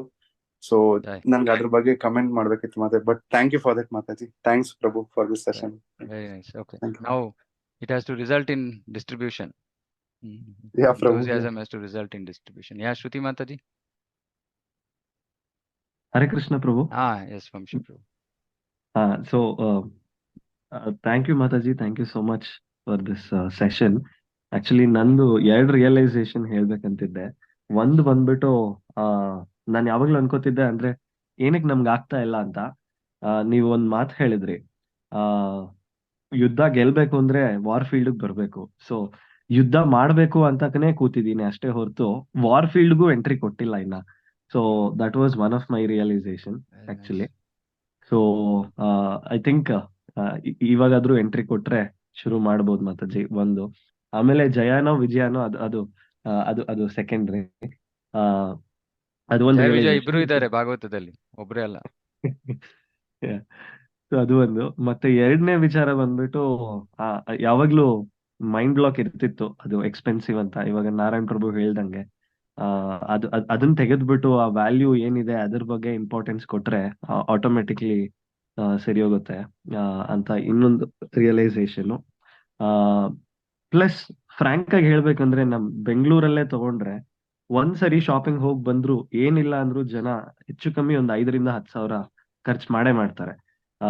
ಇಲ್ಲ ಒಂದ್ ವೀಕೆಂಡ್ ಮೂವಿ ಅಂತ ಹೋಗಿ ಬಂದ್ರು 3-4 ಜನ ಅಷ್ಟ ಆಗ್ಬಿಡತ್ತೆ. ಸೊ ಅಟ್ಲೀಸ್ಟ್ ಅವ್ರಿಗೆ ಇನ್ನ ಅದ್ರದ್ದು ರುಚಿ ಗೊತ್ತಿಲ್ಲ. ಸೊ ಹೀಗಾದ್ರೂ ಹೇಳಿ ಒಂದ್ಸರಿ ತಗೊಳಕ್ಕೆ ಹೇಳ್ಬೇಕು ಅವ್ರಿಗೆ. 1 ವಾರದ ನಿಮ್ ಖರ್ಚು ಏನಿದೆ ಅದನ್ನ ಮಾತ್ರ ಯೂಸ್ ಮಾಡಿ ತಗೊಳ್ಳಿ, ಅದ್ರದ್ದು ಉಪಯೋಗ ನೀವೇ ನೋಡ್ತೀರಾ ಅಂತ. ಅದು ಒಂದು ಅನ್ಸ್ತು ಹೇಳ್ಬೇಕಂತ. ಸೊ ಥ್ಯಾಂಕ್ ಯು ಮಾತಾಜಿ, ಜೈ ಥ್ಯಾಂಕ್ ಯು ಪ್ರಭು. Thank you. ಐ ಥಿಂಕ್ ನಮ್ದು ಬುಕ್ ಟೇಬಲ್ಸ್ ಎಲ್ಲ ಶುಡ್ ಚೇಂಜ್. ಹರ್ನಾಥ್ ಪ್ರಭು ವಿಜಯನಗರ್ ಪ್ರೀಚಿಂಗ್ ಅಲ್ಲಿ ಅವ್ರು ನೋಡ್ಕೋತಾ ಇದ್ದಾರೆ. ನಾಗರಾಜ್ ಪ್ರಭು ಇನ್ನು ಇದ್ರೆ ಅವರು ನಮ್ಮ ಹುಳಿಮಾವು ಸೆಂಟರ್ ಅಲ್ಲಿ. ಸೊ ಎಲ್ಲ we have to have Bhagavatam sets displayed. No small books are all going back in. So book table has to be Bhagavatam book table from now. And then we will start seeing Mataji. Because see, these are all realizations of devotees, their experience. So we will follow in their footsteps. And ಆಮೇಲೆ we ನಿಮ್ಗೆ should, ಪರಿಚಯ ಇರುವವರಿಗೆ instalment ಅಲ್ಲಿ ಕೊಡ್ಬೋದು, ಏನು yeah, ತೊಂದರೆ ಇಲ್ಲ. ಈಗ yeah, ಈಗ ನಿಮ್ ಸೆಂಟ್ರಿಗೆ ಯಾರ್ಯಾರು ಬರ್ತಾರೆ, ವಾರಕ್ಕೆಲ್ಲ ವಾರ ವಾರ ಬರ್ತಾರೆ, ಅವರು ನಿಮ್ಗೆ ತುಂಬಾ ಕ್ಲೋಸ್ ಆಗಿ ಪರಿಚಯ ಇರುತ್ತೆ. ಸೊ ತೊಂದರೆನೇ ಇಲ್ಲ, ಅವ್ರಿಗೆ ನಾವು ಈಸಿಯಾಗಿ yeah. ಇನ್ಸ್ಟಾಲ್ಮೆಂಟ್ ಅಲ್ಲಿ ಕೊಡ್ಬೋದು. ಆಕ್ಚುಲಿ ನಮ್ದು ಇದು ಇನ್ಸ್ಟಾಲ್ಮೆಂಟ್ ಸ್ಟ್ರಾಟಜಿಯಿಂದಲೇ ಭಾಗವತಂ ಡಿಸ್ಟ್ರಿಬ್ಯೂಷನ್ ತುಂಬಾ ಬೂಮ್ ಆಗಿರೋದು. Actually Okay. ಸುಮಾರು ಜನ ಇನ್ಸ್ಟಾಲ್ಮೆಂಟ್ ಗೆ ಒಪ್ಕೊಂತಾರೆ. Okay. ಆದ್ರಿಂದ ಶುರು ಮಾಡಿ. Yeah, ನಮ್ಮಲ್ಲಿ we should do installment. We should also do poll also. I think is a very powerful idea. ನಾವೆಲ್ಲರೂ ಬೇಕಾದಷ್ಟು ವಾಟ್ಸ್ಆಪ್ ಗ್ರೂಪ್ಸ್ ಅಲ್ಲಿ ಇದೀವಿ. I think these two ನನ್ಗೆ ತುಂಬಾ I think it's going to be very effective. ನಾವು ನಮ್ಮ ಇಲ್ಲಿ ನೀವು ನೋಡ್ಬೋದು, ಕೃಷ್ಣ ತುಲ್ಯ ಭಾಗವತ ಇಲ್ಲಿ ಒಂದು ಪೋಸ್ಟರ್ ಹಾಕಿದ್ದೇವೆ ನಾವು ನಮ್ಮ ಈವನ್ ವಾಟ್ಸಪ್ ಪ್ರೊಫೈಲ್ ಅಲ್ಲೂ WhatsApp ಕೂಡ ಇದನ್ನೇ profile. ಹಾಕೊಂಡಿರೋದು. ಹಾಗಾಗಿ ನಾವು ವಾಟ್ಸಪ್ ಪ್ರೊಫೈಲ್ ಅಲ್ಲಿ, ನಿಮ್ಮ ವಾಟ್ಸಪ್ ಸ್ಟೇಟಸ್ ಅಲ್ಲಿ, ಆಮೇಲೆ ನಿಮ್ದು ಗ್ರೂಪ್ ಅಲ್ಲಿ ಪ್ರತಿನಿತ್ಯ ಒಂದೊಂದು, ನಾನು ಈಗ ಏನ್ ಕೋಟ್ ಮಾಡ್ತಾ ಇದ್ದೆ ಪದ್ಮಪುರಾಣ ಕೋಟ್ಸ್, ಒಂದು 33 ಕೋಟ್ ಭಗವಂತನ ಮುಖಾರದಿಂದಲೇ ಬಂದಿರುವಂತಹ ಇದಿದೆ. ಪದ್ಮಪುರಾಣ ಕೋಟ್ಸ್ ಇದೆ, ಸ್ಕಂದ ಪುರಾಣ ಕೋಟ್ಸ್ ಇದೆ, ಭಾಗವತಂ ಕೋಟ್ಸ್ ಇದೆ, ಪ್ರಭುಪಾದ್ರು ಭಾಗವತದ ಮಹಾತ್ಮೆ ಹೇಳಿರುವುದಿದೆ. ಇದೆಲ್ಲ ನಾವು ಆಲ್ರೆಡಿ ಮಾಡಿದ್ದೇವೆ. ಎಲ್ಲ ಪೋಸ್ಟರ್ ಶೇರ್ ಮಾಡ್ತೇವೆ ನಾವು. ಪ್ರತಿನಿತ್ಯ Yeah, ನೀವು please. ಗ್ರೂಪ್ ಅಲ್ಲಿ ಹಾಕ್ತಾ ಇದ್ರೆ ಅದು ಅವ್ರ ಕಾನ್ಶಿಯಸ್ನೆಸ್ ಚೇಂಜ್ ಆಗ್ಬಿಡುತ್ತೆ. Yeah. ನಾನು ನೋಡ್ತೇನೆ ಸ್ಟೇಟಸ್, ನಾನು ಯಾರ್ದು ಸ್ಟೇಟಸ್ ನೋಡುದಿಲ್ಲ, ಆದ್ರೆ ನನ್ನ ಸ್ಟೇಟಸ್ ಪ್ರತಿನಿತ್ಯ ಒಂದು 200 ಜನ ಆದ್ರೂ ನೋಡ್ತಾರೆ. ಅವರು ನೋಡಿ ನೋಡಿ ನೋಡಿ ನೋಡಿ ಭಾಗವತಂ ಬಗ್ಗೆ. ನನ್ಗೆ ಯಾರೋ ಒಬ್ರಿಗೆ, ನಾನು ಇಲ್ಲಿ KEB ಇಂದ ಒಬ್ರು ಯಾರು ಬಂದಿದ್ರು, ಅವ್ರಿಗೆ ಭಾಗವತಂ ಹೇಳಿದಾಗ ನಿಮ್ಮ ಸ್ಟೇಟಸ್ ಅಲ್ಲಿ ನಾನು ನೋಡಿದ್ದೆ ಇದನ್ನೆಲ್ಲ ಅಂತ ಹೇಳಿ ಹೇಳ್ತಾ ಇದ್ರು. Okay. I think, yeah, posters to kalsi. We will activate as much as possible all channels. We will activate. Okay, Harnath Prabhu, ಏನು ಹೇಳ್ಬೇಕಾ ಹೇಳಿ ಅಂತ. ಓಕೆ, ಹರೇ ಕೃಷ್ಣ ಮಾತಾಡಿ. Like thanks Mataji. ಸೊ ನಿಮ್ ಬಗ್ಗೆ ಕೇಳಿದ್ದೆ ಆಕ್ಚುಲಿ, ಲೈಕ್ ಮಾಧವ ಗುಣಭ ಪ್ರಭು ಇಂದ, ಆಮೇಲೆ ಇವನ್ Famous ಮಾತಾಡಿ. ಆಮೇಲೆ ನಿಮ್ ಪ್ರಭು ಲೈಕ್ ಭರತ್ಚಂದ್ರ ಪ್ರಭು ಇಂದ ಕೇಳಿದ್ದೆ, ನೀವು ಯಾವ ತರ ಶ್ರವಣ ಮಾಡ್ತಾ ಇದ್ದೀರಾ ಅಂತ. ಸೊ ಆಕ್ಚುಲಿ ಈ ಕ್ಲಾಸ್ ಇಂದ ತುಂಬಾ ಪಾಯಿಂಟ್ಸ್ ಇದೆ. ಲೈಕ್ ಬೇಸಿಕಲಿ ಲೈಕ್ ಯಾವಾಗ್ಲೂ ಏನ್ ಆಕ್ಚುಲಿ ಒಂದು ಹಿಂಜರಿಕೆ ಇತ್ತು, like as A team, like Vijayanagara team ನಾವು ಇದನ್ನ ಸ್ಟಾರ್ಟ್ ಮಾಡ್ಬೋದಾ 15 days ಬಿಫೋರ್ ಅನ್ಕೊಳ್ತಾ ಇದ್ದೆ. ಬಟ್ ಆ ಥ್ರೆಶೋಲ್ಡ್ ರೀಚ್ ಆಗಿರ್ಲಿಲ್ಲ. ಸೊ ಆ ಪಾಯಿಂಟ್ಸ್ ಎಲ್ಲ ಲೈಕ್ ನೀವು ತುಂಬಾ ಚೆನ್ನಾಗಿ ಕವರ್ ಮಾಡಿದ್ದೀರಾ. ಸೊ ಇದರಿಂದ ಆಕ್ಚುಲಿ ನಾವು ಡೆಫಿನೆಟ್ಲಿ ಫೋಕಸ್ ಮಾಡ್ಬೋದು. So Bhagavatam Okay, let's start. ಮಾಡೋದಕ್ಕೆ. ಸೊ ಆಮೇಲೆ ಒಂದ್ ಪಾಯಿಂಟ್ ಆಕ್ಚುಲಿ ಲೈಕ್ ಎಷ್ಟೊಂದು ಪಾಯಿಂಟ್ ಕವರ್ ಮಾಡಿದ್ರು. ಲೈಕ್ ಕೃಷ್ಣನ ಉಪದೇಶ ನೀವು ಹೇಳಿದ್ರೆ ಭಗವದ್ಗೀತೆ 5%, ಶ್ರೀಮದ್ ಭಾಗವತಂ 95%. ನಾವು 95% ಮಿಸ್ ಮಾಡ್ತಾ ಇದ್ವಿ, like in terms of like ಹಿಂಜರಿಕೆಯಿಂದ. ಈ ಒಂದು ಲೈಕ್ ನಾವು ಓದ್ತಿದ್ರು ಬೇರೆಯವರೆಲ್ಲ ತಗೊಳ್ತಾರ, ಓದ್ತಾರ ಅನ್ನೋದು ಕ್ವಶನ್ ಯಾವಾಗ್ಲೂ ಇತ್ತು. So thanks. ಹರ್ನಾಥ್ ಪ್ರಭು ನೋಟ್ಸ್ ಮಾಡಿರ್ತಾರೆ ಚೆನ್ನಾಗೆ. ಪ್ರಭು ಆ ನೋಟ್ಸ್ ನ ದಯವಿಟ್ಟು ಶೇರ್ ಮಾಡಿ. ಅದನ್ನ ಮತ್ತೆ ನಮಗೆ ಎಲ್ಲರಿಗೂ ಭಕ್ತರಿಗೆ ನೆನಪಿಸೋ ಉದ್ದೇಶದಿಂದ ಅದನ್ನ ಹಂಚ್ಕೊಳ್ಳೋಣ. ನಮ್ಮ ಅಟ್ಲೀಸ್ಟ್ ಪ್ರೀಚಿಂಗ್ ಗ್ರೂಪ್ಸ್ ಅಲ್ಲಿ ಹಂಚ್ಕೊಳ್ಳೋಣ. ಓಕೆ ಜೈ. ಐ ಥಿಂಕ್ ಎಲ್ಲರಿಗೂ ಸಮಯ ಆಯ್ತು. ಬೆಳಗ್ಗೆ ಭಾನುವಾರ ಎಲ್ಲರೂ ಬಂದು ಈ 1.5 ಗಂಟೆ ಕಾಲ ಈ ಬಹಳ ವಿಶೇಷವಾದ ಸೇವೆಗಾಗಿ, ಅದನ್ನ ಒಂದು ಉತ್ತೇಜನೆಗೋಸ್ಕರ ಎಲ್ಲರೂ ಬಂದು ಸೇರಿದ್ದಕ್ಕೆ ನಿಮ್ಮೆಲ್ಲರಿಗೂ ಬಹಳ ಬಹಳ ಧನ್ಯವಾದ. ಭಗವಂತನ ಕೃಪೆ, ಇಲ್ಲ ಪ್ರಭುಪಾದರ ಕೃಪೆ ನಿಮ್ಮೆಲ್ಲ ಮೇಲೆ ಇರ್ಲಿ. ಈ ಕೃಪೆಯನ್ನ ತಗೊಂಡು ನಾವೆಲ್ಲರೂ ಭಾಗವತ ವಿತರಣೆ ಮಾಡೋ ಪ್ರಯತ್ನವನ್ನ ಮಾಡೋಣ ಅಂತ ಹೇಳಿ ಈ ಒಂದು ಸೆಷನ್ ಅನ್ನು ಮುಗಿಸೋಣ. Thank you very much. Hare Krishna. Hare Krishna Mataji. Hare Krishna.